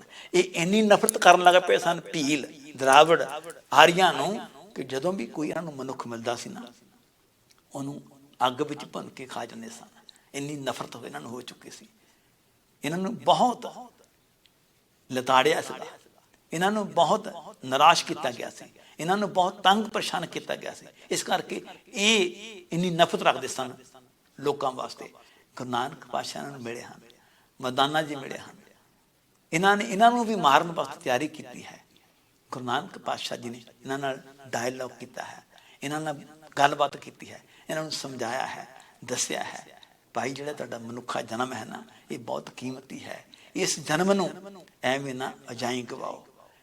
ਨਫ਼ਰਤ ਐਨੀ, ਠੀਕ ਆ, ਕੁਝ ਆਰੀਆਂ ਨੇ ਤੁਹਾਡੇ ਨਾਲ ਵਧੀਕੀਆਂ ਕੀਤੀਆਂ ਹੋਣਗੀਆਂ, ਹੋਇਆ ਹੋਵੇਗਾ, ਮੈਂ ਸਹਿਮਤ ਹਾਂ। ਪਰ ਤੁਸੀਂ ਮਨੁੱਖਤਾ ਦੁਸ਼ਮਣ ਬਣ ਗਏ ਹੋ, ਬੈਰੀ ਬਣ ਗਏ ਹੋ। ਕਹਿੰਦੇ ਨੇ ਕੌਡਾ ਭੀਲ ਇਤਨਾ ਗੁਰੂ ਨਾਨਕ ਪਾਤਸ਼ਾਹ ਦੇ ਵਿਚਾਰਾਂ ਤੋਂ ਪ੍ਰਭਾਵਿਤ ਹੋਇਆ, ਇਸ ਨੇ ਸਤਿਗੁਰੂ ਗੁਰੂ ਨਾਨਕ ਪਾਤਸ਼ਾਹ ਦੀ ਸਿੱਖੀ ਧਾਰਨ ਕਰ ਲਈ ਸੀ, ਕੌਡਾ ਭੀਲ ਨੇ। ਤਾਂ ਐਸੇ ਲੋਕਾਂ ਨੂੰ ਗੁਰੂ ਨਾਨਕ ਪਾਤਸ਼ਾਹ ਮਿਲੇ ਸਨ, ਜਿਨ੍ਹਾਂ ਦਾ ਜੀਵਨ ਹੀ ਗੁਰੂ ਨਾਨਕ ਪਾਤਸ਼ਾਹ ਜੀ ਨੇ ਡਾਇਲੌਗ ਰਾਹੀਂ ਬਲ ਦਿੱਤਾ ਸੀ। ਜੇ ਭੂਮੀਆਂ ਨੂੰ ਮਿਲੇ ਹਨ ਤੇ ਗੁਰੂ ਨਾਨਕ ਪਾਤਸ਼ਾਹ ਨੇ ਉਹਦੇ ਨਾਲ ਜੋ ਗੱਲਬਾਤ ਕੀਤੀ ਹੈ ਉਹ ਬਹੁਤ ਵੱਡੀ ਨਹੀਂ ਸੀ ਕੀਤੀ। ਭੂਨੀਆਂ ਨੂੰ ਇਹੋ ਆਖਿਆ ਸੀ ਗੁਰੂ ਨਾਨਕ ਪਾਤਸ਼ਾਹ ਨੇ ਵੀ ਸਾਡੀਆਂ 3 ਗੱਲਾਂ ਤੋਂ ਮੰਨ ਲੈ। ਸੱਚ ਬੋਲੀ, ਗਰੀਬ ਮਾਰ ਨਾ ਕਰੀ, ਕਿਸੇ ਦਾ ਲੂਣ ਖਾ ਕੇ ਹਰਾਮ ਨਾ ਕਰੀ। 3 ਗੱਲਾਂ ਸੀ ਨੇ ਕੀਤੀਆਂ। ਜਦੋਂ ਗੁਰੂ ਨਾਨਕ ਪਾਤਸ਼ਾਹ ਉਹਦੇ ਕੋਲ ਗਏ ਸਨ ਤਾਂ ਉਹਨੇ ਲੰਗਰ ਦਾ ਪ੍ਰਬੰਧ ਕੀਤਾ ਸੀ ਗੁਰੂ ਨਾਨਕ ਪਾਤਸ਼ਾਹ ਵਾਸਤੇ। ਤੇ ਗੁਰੂ ਨਾਨਕ ਪਾਤਸ਼ਾਹ ਨੂੰ ਪੁੱਛ ਲਿਆ ਸੀ ਵੀ ਤੂੰ ਕਿਰਤ ਕੀ ਕਰਦਾ ਹੈ, ਕੰਮ ਕੀ ਕਰਦਾ? ਤਾਂ ਗੁਰੂ ਨਾਨਕ ਪਾਤਸ਼ਾਹ ਨੂੰ ਉਹਨੇ ਦੱਸਿਆ ਸੀ ਮੈਂ ਚੋਰੀ ਕਰਦਾ। ਗੁਰੂ ਪਾਤਸ਼ਾਹ ਕਹਿੰਦੇ ਬਹੁਤ ਮਾੜੀ ਗੱਲ ਹੈ, ਚੋਰੀ ਕਰਕੇ ਤੂੰ ਜੋ ਮੈਨੂੰ ਲੰਗਰ ਛਕਾਉਣਾ ਹੈ ਇਹਦਾ ਤੈਨੂੰ ਕੀ ਫਾਇਦਾ? ਤੂੰ ਸਾਡੇ ਤੇ ਵੀ ਇਹ ਜਿਹੜਾ ਪਾਪ ਚਾੜ ਰਿਹਾ ਤੂੰ, ਅਸੀਂ ਤਾਂ ਲੰਗਰ ਨਹੀਂ ਛਕਣਾ। ਤਾਂ ਉਹਨਾਂ ਨੇ ਕਿਹਾ ਸੀ ਕਿੱਦਾਂ ਛਕੋਗੇ ਤੁਸੀਂ? ਸਤਿਗੁਰੂ ਨੇ ਆਖਿਆ ਫਿਰ ਮੇਰੇ ਨਾਲ 3 ਵਾਅਦੇ ਕਰ। ਸਤਿਗੁਰੂ ਪਾਤਸ਼ਾਹ ਨੇ ਇਹ ਵਾਅਦੇ ਕਰਾਏ ਸਨ। ਭੂਮੀਏ ਚੋਰ ਦਾ ਜੀਵਨ ਬਦਲ ਗਿਆ ਸੀ, ਜ਼ਿੰਦਗੀ ਬਦਲ ਗਈ ਸੀ। ਉਹ ਭੂਮੀਆ ਚੋਰ ਜਿਹੜਾ ਡਾਕੇ ਮਾਰਦਾ, ਚੋਰੀਆਂ ਕਰਦਾ ਸੀ, ਸੱਚ ਤੇ ਮਾਰ ਚੱਲਣ ਲੱਗ ਪਿਆ। ਗੁਰੂ ਨਾਨਕ ਦੀ ਸਿੱਖੀ ਉਹਨੇ ਪ੍ਰਾਪਤ ਕਰ ਲਈ ਸੀ। ਸਾਹਿਬ ਸ੍ਰੀ ਗੁਰੂ ਨਾਨਕ ਪਾਤਸ਼ਾਹ ਜੀ ਜਿੱਥੇ ਵੀ ਜਾਂਦੇ ਹਨ, ਜਿੱਥੇ ਮਿਲਦੇ ਹਨ, ਇਹਨਾਂ ਦਾ ਪਿਆਰ ਗਰੀਬਾਂ ਨਾਲ, ਲਤਾੜੀਆਂ ਦੇ ਨਾਲ ਹੈ। ਆਪ ਜੀ ਨੂੰ ਪਤਾ ਹੋਏਗਾ, ਇਤਿਹਾਸ ਸਾਖੀ ਹੈ, ਉਹਦੇ ਵਿੱਚ ਜ਼ਿਕਰ ਆਉਂਦਾ ਹੈ ਮਲਕ ਭਾਗੋ ਦਾ ਤੇ ਭਾਈ ਲਾਲੋ ਦਾ। ਹੁਣ ਗੁਰੂ ਨਾਨਕ ਪਾਤਸ਼ਾਹ ਜੀ ਪਿਆਰ ਕਰਦੇ ਹਨ ਲਾਲੋ ਨੂੰ, ਕਿਉਂਕਿ ਲਾਲੋ ਗਰੀਬੜਾ ਹੈ, ਲਾਲੋ ਧਰਮ ਦੀ ਕਿਰਤ ਕਰਦਾ ਹੈ, ਲਾਲੋ ਧਰਮ ਅਨੁਸਾਰ ਕਰਮ ਕਰਦਾ ਹੈ। ਮਲਕ ਭਾਗੋ ਲੋਕਾਂ ਨੂੰ ਲੁੱਟਦਾ ਹੈ, ਚੋਰੀ ਉਹਨਾਂ ਦੇ ਕੋਲੋਂ ਟੈਕਸ ਲੈਂਦਾ ਹੈ, ਉਹਨਾਂ ਦੇ ਨਾਲ ਵਧੀਕੀਆਂ ਕਰਦਾ ਹੈ। ਸਤਿਗੁਰੂ ਪਾਤਸ਼ਾਹ ਨੇ ਇਨਕਾਰ ਕਰ ਦਿੱਤਾ ਉਹਦੇ ਕੋਲ ਜਾਣ ਦਾ, ਉਹਦੇ ਘਰ ਲੰਗਰ ਛਕਣ ਦਾ, ਉਹਦੇ ਭੋਜਨ ਬ੍ਰਹਮ ਭੋਜ ਵਿੱਚ ਸ਼ਾਮਲ ਹੋਣ ਦਾ। ਇਸ ਵਾਸਤੇ ਗੁਰੂ ਨਾਨਕ ਪਾਤਸ਼ਾਹ ਜੀ ਨਾਲ ਉਹਦੀ ਗੱਲਬਾਤ ਵੀ ਹੁੰਦੀ ਹੈ। ਸਤਿਗੁਰੂ ਪਾਤਸ਼ਾਹ ਜੀ ਉਸ ਨੂੰ ਸਮਝਾਉਂਦੇ ਹਨ ਕਿ ਮਲਕ ਭਾਗੋ, ਦੂਜਿਆਂ ਦਾ ਹੱਕ ਮਾਰਨਾ ਇਹ ਤੈਨੂੰ ਸ਼ੋਭਾ ਨਹੀਂ ਦਿੰਦਾ, ਤੂੰ ਧਰਮ ਦੀ ਕਿਰਤ ਕਰ, ਕਿਉਂਕਿ ਕਾਲ ਖਾਏ ਕਿਸ ਹੱਥੋਂ ਦੇ, ਨਾਨਕ ਰਾਹ ਪਛਾਣੈ ਸੇ। ਗੁਰੂ ਨਾਨਕ ਪਾਤਸ਼ਾਹ ਜੀ ਨੇ ਉਸ ਨੂੰ ਜੀਵਨ ਦਾ ਮਾਰਗ ਦਿਖਾਇਆ, ਰਸਤਾ ਦਿਖਾਇਆ। ਅੱਜ ਅਸੀਂ ਵੀ ਇਸ ਤੋਂ ਇਹ ਸਿੱਖਿਆ ਲੈਣੀ ਹੈ। ਸਾਡਾ ਸੰਬੰਧ, ਸਾਡਾ ਮੇਲ ਜੋਲ ਭਾਈ ਲਾਲੂ ਨਾਲ ਹੈ, ਮਲਕ ਭਾਗੋ ਨਾਲ ਨਹੀਂ। ਮਲਕ ਭਾਗੋ ਜਿਹੜਾ ਹੈ ਉਹ ਗੁਰੂ ਨਾਨਕ ਦਾ ਸਿੱਖ ਨਹੀਂ ਹੈ। ਮਲਕ ਭਾਗੋ ਦੀ ਸੂਝ ਰੱਖਣ ਵਾਲਾ, ਸੁਰਤ ਰੱਖਣ ਵਾਲਾ ਲਾਲੋ ਭਾਈ ਗੁਰੂ ਨਾਨਕ ਦਾ ਸਿੱਖ ਨਹੀਂ ਹੈ। ਭਾਈ ਲਾਲੋ ਹੀ ਗੁਰੂ ਨਾਨਕ ਨੂੰ ਪਿਆਰਾ ਹੈ। ਸੋ ਇਸ ਤੋਂ ਸਾਨੂੰ ਇਹ ਸਿੱਖਿਆ ਮਿਲਦੀ ਹੈ, ਨੀਚਾ ਅੰਦਰ ਨੀਚ ਜਾਤ, ਨੀਚੀ ਹੂੰ ਅਤ ਨੀਚ, ਨਾਨਕ ਤਿਨ ਕੇ ਸੰਗ ਸਾਥ, ਵੱਡਿਆਂ ਸਿਉ ਕਿਆ ਰੀਸ। ਤਾਂ ਗੁਰੂ ਨਾਨਕ ਪਾਤਸ਼ਾਹ ਇਸ ਤਰ੍ਹਾਂ ਸਮੇਂ ਸਮੇਂ ਤੇ ਜਾ ਕੇ ਉਹਨਾਂ ਲੋਕਾਂ ਨੂੰ ਮਿਲਦੇ ਹਨ, ਆਪਣੇ ਪ੍ਰਚਾਰਕ ਦੌਰਿਆਂ ਦੇ ਦੌਰਾਨ ਉਹਨਾਂ ਨਾਲ ਗੱਲਬਾਤ ਕਰਦੇ ਹਨ। ਇਸ ਤਰ੍ਹਾਂ ਹੀ ਸਾਹਿਬ ਸ੍ਰੀ ਗੁਰੂ ਨਾਨਕ ਪਾਤਸ਼ਾਹ ਜੀ ਜੋਗੀਆਂ ਨੂੰ ਮਿਲਦੇ ਹਨ, ਜੋਗੀਆਂ ਨਾਲ ਗੱਲਬਾਤ ਕਰਦੇ ਹਨ। ਜੋਗੀ ਉਹਨਾਂ ਨੂੰ ਕਈ ਚੀਜ਼ਾਂ ਪੁੱਛਦੇ ਹਨ, ਜੋਗੀਆਂ ਨੂੰ ਜਵਾਬ ਦਿੰਦੇ ਹਨ ਗੁਰੂ ਨਾਨਕ ਪਾਤਸ਼ਾਹ ਜੀ। ਕਵਨ ਮੂਲ ਕਵਨ ਮਤ ਬੇਲਾ, ਤੇਰਾ ਕਵਨ ਗੁਰੂ ਜਿਸ ਕਾ ਤੂੰ ਚੇਲਾ। ਸਤਿਗੁਰੂ ਪਾਤਸ਼ਾਹ ਦੱਸਦੇ ਹਨ, ਪਵਨ ਆਰੰਭ ਸਤਿਗੁਰੂ ਮਤ ਬੇਲਾ, ਸ਼ਬਦ ਗੁਰੂ ਸੁਰਤਨ ਚੇਲਾ। ਫਿਰ ਸਵਾਲ ਕਰਦੇ ਹਨ ਗੁਰੂ ਨਾਨਕ ਪਾਤਸ਼ਾਹ ਜੀ ਨੂੰ, ਕਹਿੰਦੇ ਨੇ ਦੁੱਤਰ ਸਾਗਰ ਦੁਨੀਆ ਸਾਗਰ ਦੁੱਤਰ ਤਰੀਆ, ਦੁਨੀਆ ਸਾਗਰ ਦੁੱਤਰ ਤਰੀਆ, ਕਿਉਂ ਕਰ ਪਾਈਆ ਪਾਰੋ। ਚਰਪਟ ਬੋਲੇ ਉਦੋਂ ਨਾਨਕ ਦਿਓ ਸੱਚਾ ਵਿਚਾਰੋ। ਸਾਨੂੰ ਵਿਚਾਰ ਦੱਸ। ਗੁਰੂ ਨਾਨਕ ਪਾਤਸ਼ਾਹ ਨੂੰ ਪੁੱਛਦੇ ਹਨ ਕਿ ਦੁਨੀਆ ਜਿਹੜਾ ਸਾਗਰ ਹੈ ਬਹੁਤ ਔਖਾ, ਇਹਨੂੰ ਤਰਨਾ ਕਿੱਦਾਂ ਤਰ ਸਕਦੇ ਹਾਂ। ਸਤਿਗੁਰੂ ਪਾਤਸ਼ਾਹ ਆਖਦੇ ਹਨ, ਕਹਿੰਦੇ ਜੈਸੇ ਜਲ ਮੇ ਕਮਲ ਨਰਾਲਮ, ਮੁਰਗਾਈ ਨਿਸ਼ਾਨੇ, ਸੁਰਤ ਸ਼ਬਦ ਭਵ ਸਾਗਰ ਤਰੀਐ, ਨਾਨਕ ਨਾਮ ਬਖਾਣਾ। ਸਤਿਗੁਰੂ ਜੀ ਫਰਮਾਉਂਦੇ ਹਨ, ਕਹਿੰਦੇ ਜੈਸੇ ਜਲ ਮੇ ਕਮਲ ਨਰਾਲਮ, ਜਿਸ ਤਰ੍ਹਾਂ ਜਲ ਦੇ ਵਿੱਚ, ਪਾਣੀ ਵਿੱਚ ਕਮਲ ਲੈਂਦਾ ਹੈ, ਪਰ ਉਹ ਆਪਣੇ ਆਪ ਨੂੰ ਪਾਣੀ ਤੋਂ, ਚਿੱਕੜ ਤੋਂ ਉੱਪਰ ਉੱਚਾ ਕਰਕੇ ਰੱਖਦਾ ਹੈ। ਮੁਰਗਾਈ ਨਿਸ਼ਾਨੇ, ਇਸ ਤਰ੍ਹਾਂ ਜਿਹੜੀ ਮੁਰਗਾਬੀ ਹੈ, ਬਤਕ ਹੈ, ਇਹ ਵੀ ਪਾਣੀ ਵਿੱਚ ਰਹਿੰਦੀ ਹੈ, ਪਰ ਆਪਣੇ ਪੰਖ ਨੂੰ, ਆਪਣੇ ਖੰਭਾਂ ਨੂੰ ਇਹ ਭਿੱਜਣ ਨਹੀਂ ਦਿੰਦੀ, ਪਾਣੀ ਵਿੱਚ ਉੱਚਾ ਰੱਖਦੀ ਹੈ। ਇਸ ਤਰ੍ਹਾਂ ਹੀ ਸੁਰਤ ਸ਼ਬਦ ਭਵ ਸਾਗਰ ਤਰੀਆ, ਆਪਣੇ ਸੁਰਤ ਨੂੰ ਸ਼ਬਦ ਵਿੱਚ ਜੋੜ ਕੇ ਰੱਖਣਾ ਹੈ, ਆਪਣੀ ਸੁਰਤ ਨੂੰ ਗੁਰੂ ਦੀ ਸਿੱਖਿਆ ਵਿੱਚ ਜੋੜ ਕੇ ਰੱਖਣਾ ਹੈ, ਆਪਣੀ ਸੁਰਤ ਨੂੰ ਗੁਰੂ ਦੇ ਉਪਦੇਸ਼ ਦੇ ਵਿੱਚ ਜੋੜ ਕੇ ਰੱਖਣਾ ਹੈ, ਅਤੇ ਸੰਸਾਰ ਦੇ ਵਿੱਚ ਰਹਿੰਦਿਆਂ ਹੋਇਆਂ ਵੀ ਆਪਣੇ ਜਿਹੜੇ ਫਰਜ਼ ਹਨ ਉਹਨਾਂ ਨੂੰ ਪੂਰਾ ਕਰਦਿਆਂ ਸੰਸਾਰ ਵਿੱਚ, ਦੁਨੀਆ ਦੇ ਵਿੱਚ ਜੀਵਨ ਜਿਉਣਾ ਹੈ। ਇਹ ਹੈ ਗੁਰੂ ਨਾਨਕ ਪਾਤਸ਼ਾਹ ਜੋ ਉਹਨਾਂ ਦੇ ਨਾਲ ਸਵਾਲ ਜਵਾਬ ਦੇ ਵਿੱਚ ਸ਼ਾਮਲ ਹੋ ਕੇ ਉਹਨਾਂ ਨਾਲ ਗੱਲ ਕਰਦੇ ਹਨ। ਜਦੋਂ ਸਾਹਿਬ ਸ੍ਰੀ ਗੁਰੂ ਨਾਨਕ ਪਾਤਸ਼ਾਹ ਜੀ ਪਹੁੰਚ ਜਾਂਦੇ ਹਨ ਸ਼ਿਵਰਾਤਰੀ ਦੇ ਮੇਲੇ ਤੇ, ਤਾਂ ਉਸ ਵੇਲੇ ਸ਼ਿਵਰਾਤਰੀ ਦੇ ਮੇਲੇ ਵਿੱਚ ਜਿਹੜੇ ਜੋਗੀ ਸਨ ਉਹਨਾਂ ਦੀ ਬਹੁਤ ਪੂਜਾ ਹੁੰਦੀ ਸੀ, ਉਹਨਾਂ ਦਾ ਬਹੁਤ ਲੋਕਾਂ ਉੱਤੇ ਬੋਲ ਬਾਲਾ ਸੀ। ਜਦੋਂ ਇਹਨਾਂ ਨੇ ਗੁਰੂ ਨਾਨਕ ਪਾਤਸ਼ਾਹ ਨੂੰ ਦੇਖਿਆ ਤੇ ਲੋਕ ਗੁਰਬਾਣੀ ਦਾ ਕੀਰਤਨ ਸੁਣਨ ਲੱਗ ਪਏ। ਗੁਰਬਾਣੀ ਦਾ ਕੀਰਤਨ ਦੇ ਸੁਣਨ ਦੇ ਨਾਲ ਲੋਕਾਂ ਦਾ ਮਨ ਕੀ ਲਿਆ ਗਿਆ। ਲੋਕ ਗੁਰੂ ਨਾਨਕ ਪਾਤਸ਼ਾਹ ਦੀ ਆਲੇ ਦੁਆਲੇ ਜੁੜ ਗਏ। ਇਸ ਨੂੰ ਦੇਖ ਕੇ ਇਹਨਾਂ ਜੋਗੀਆਂ ਨੇ ਅਚਲ ਬਟਾਲੇ ਵਿੱਚ ਗੁਰੂ ਨਾਨਕ ਪਾਤਸ਼ਾਹ ਨਾਲ ਬਹੁਤ ਨਫ਼ਰਤ ਕੀਤੀ। ਇੰਨੀ ਨਫ਼ਰਤ ਕੀਤੀ ਕਿ ਜਿਹੜੇ ਇਹ ਜੋਗੀ ਸਨ ਗੁਰੂ ਨਾਨਕ ਪਾਤਸ਼ਾਹ ਦੇ ਨਾਲ ਗੱਲਬਾਤ ਕਰਨ ਵਾਸਤੇ, ਗੋਸ਼ਟ ਕਰਨ ਵਾਸਤੇ ਚੱਲ ਕੇ ਆਏ। ਭਾਈ ਸਾਹਿਬ ਭਾਈ ਗੁਰਦਾਸ ਜੀ ਫਰਮਾਉਂਦੇ ਹਨ, ਕਹਿੰਦੇ ਨੇ ਖਾਦੀ ਖੁਣਸ ਜਗੀਸਰਾਂ ਗੋਸ਼ਟ ਕਰਨ ਸਭੇ ਉਠ ਆਈ, ਪੁੱਛੇ ਜੋਗੀ ਭੰਗਰ ਨਾਥ ਤੋਹ ਦੁੱਧ ਵਿੱਚ ਕਿਉਂ ਕਾਂਜੀ ਪਾਈ, ਫਿੱਟਿਆ ਚਾਟਾ ਦੁੱਧ ਦਾ ਲਿਖਿਆ ਮੱਖਣ ਹੱਥ ਨਾ ਆਈ, ਪੇਖ ਅਤਾਰ ਉਦਾਸ ਦਾ ਬਤ ਕਿਉਂ ਸੰਸਾਰੀ ਰੀਤ ਚਲਾਈ। ਨਾਨਕ ਆਖੈ ਭੰਗਰ ਨਾਥ ਤੇਰੀ ਮਾਉ ਕੁਚੱਜੀ ਆਹੀ, ਭਾਂਡਾ ਧੋਏ ਨਾ ਜਾਤੀਆਂ ਪਾਹੇ ਕੁਚੱਜੇ ਫਲ ਸੜਾਈ, ਹੋਏ ਅਤੀਤ ਗ੍ਰਸਤ ਤਜ ਫਿਰ ਉਨਕੇ ਕਰ ਮੰਗਣ ਜਾਈ, ਬਿਨ ਦਿੱਤੇ ਕਛ ਹੱਥ ਨਾ ਆਈ। ਸਤਿਗੁਰੂ ਜੀ ਨੇ ਜਦੋਂ ਭੰਗਰ ਨਾਥ ਨੇ ਪੁੱਛਿਆ ਨਾ ਗੁਰੂ ਨਾਨਕ ਪਾਤਸ਼ਾਹ ਜੀ ਨੂੰ, ਭਈ ਤੁਸੀਂ ਹੁਣ ਇਹ ਗ੍ਰਸਤੀ ਜੀਵਨ ਫਿਰ ਧਾਰਨ ਕਰ ਲਿਆ ਹੈ। ਦਰਅਸਲ ਗੁਰੂ ਨਾਨਕ ਪਾਤਸ਼ਾਹ ਨੇ ਗ੍ਰਸਤੀ ਜੀਵਨ ਛੱਡਿਆ ਹੀ ਨਹੀਂ ਸੀ। ਇਹਨਾਂ ਨੇ ਅਦਾਸੀਆਂ ਲਾਈਆਂ ਸਨ, ਪ੍ਰਚਾਰ ਕੀਤਾ ਸੀ ਲੋਕਾਂ ਦੇ ਵਿੱਚ ਜਾ ਕੇ, ਲੋਕਾਂ ਨੂੰ ਜੀਵਨ ਦਾ ਮਾਰਗ ਦੱਸਣ ਵਾਸਤੇ, ਪਰ ਉਹ ਕੁਝ ਹੋਰ ਸੋਚਦੇ ਸਨ। ਉਹਨਾਂ ਨੇ ਆਖਿਆ ਵੀ ਤੁਸੀਂ ਜਿਹੜਾ ਪਹਿਰਾਵਾ ਹੁਣ ਪਾ ਲਿਆ ਹੈ ਨਾ, ਇਹ ਤਾਂ ਬਹੁਤ ਕੰਮ ਮਾੜਾ ਹੈ, ਗ੍ਰਸਤੀਆਂ ਵਾਲਾ ਮਾੜਾ ਹੈ। ਗ੍ਰਸਤੀਆਂ ਵਾਲਾ ਤੁਸੀਂ ਜਿਹੜਾ ਪਹਿਰਾਵਾ ਪਾ ਲਿਆ ਹੈ, ਅਦਾਸੀ ਬਣਾ ਉਤਾਰ ਦਿੱਤਾ ਹੈ। ਤੇ ਗੁਰੂ ਨਾਨਕ ਪਾਤਸ਼ਾਹ ਜੀ ਨੇ ਉਹਨਾਂ ਨੂੰ ਕਿਹਾ ਸੀ, ਤੁਸੀਂ ਗ੍ਰਸਤ ਨੂੰ ਨਫ਼ਰਤ ਕਰਦੇ ਹੋ ਨਾ, ਬਹੁਤ ਮਾੜੀ ਗੱਲ ਹੈ। ਤੁਹਾਡੀ ਆਪਣੀ ਹਾਲਤ ਕਿਹੋ ਜਿਹੀ ਹੈ।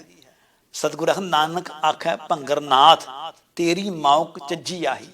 ਅਸਲ ਵਿੱਚ ਗੱਲ ਇਹ ਹੈ, ਤੁਹਾਡੀ ਮੱਤ ਨੂੰ ਕੁਛ ਹੋ ਗਿਆ ਹੈ।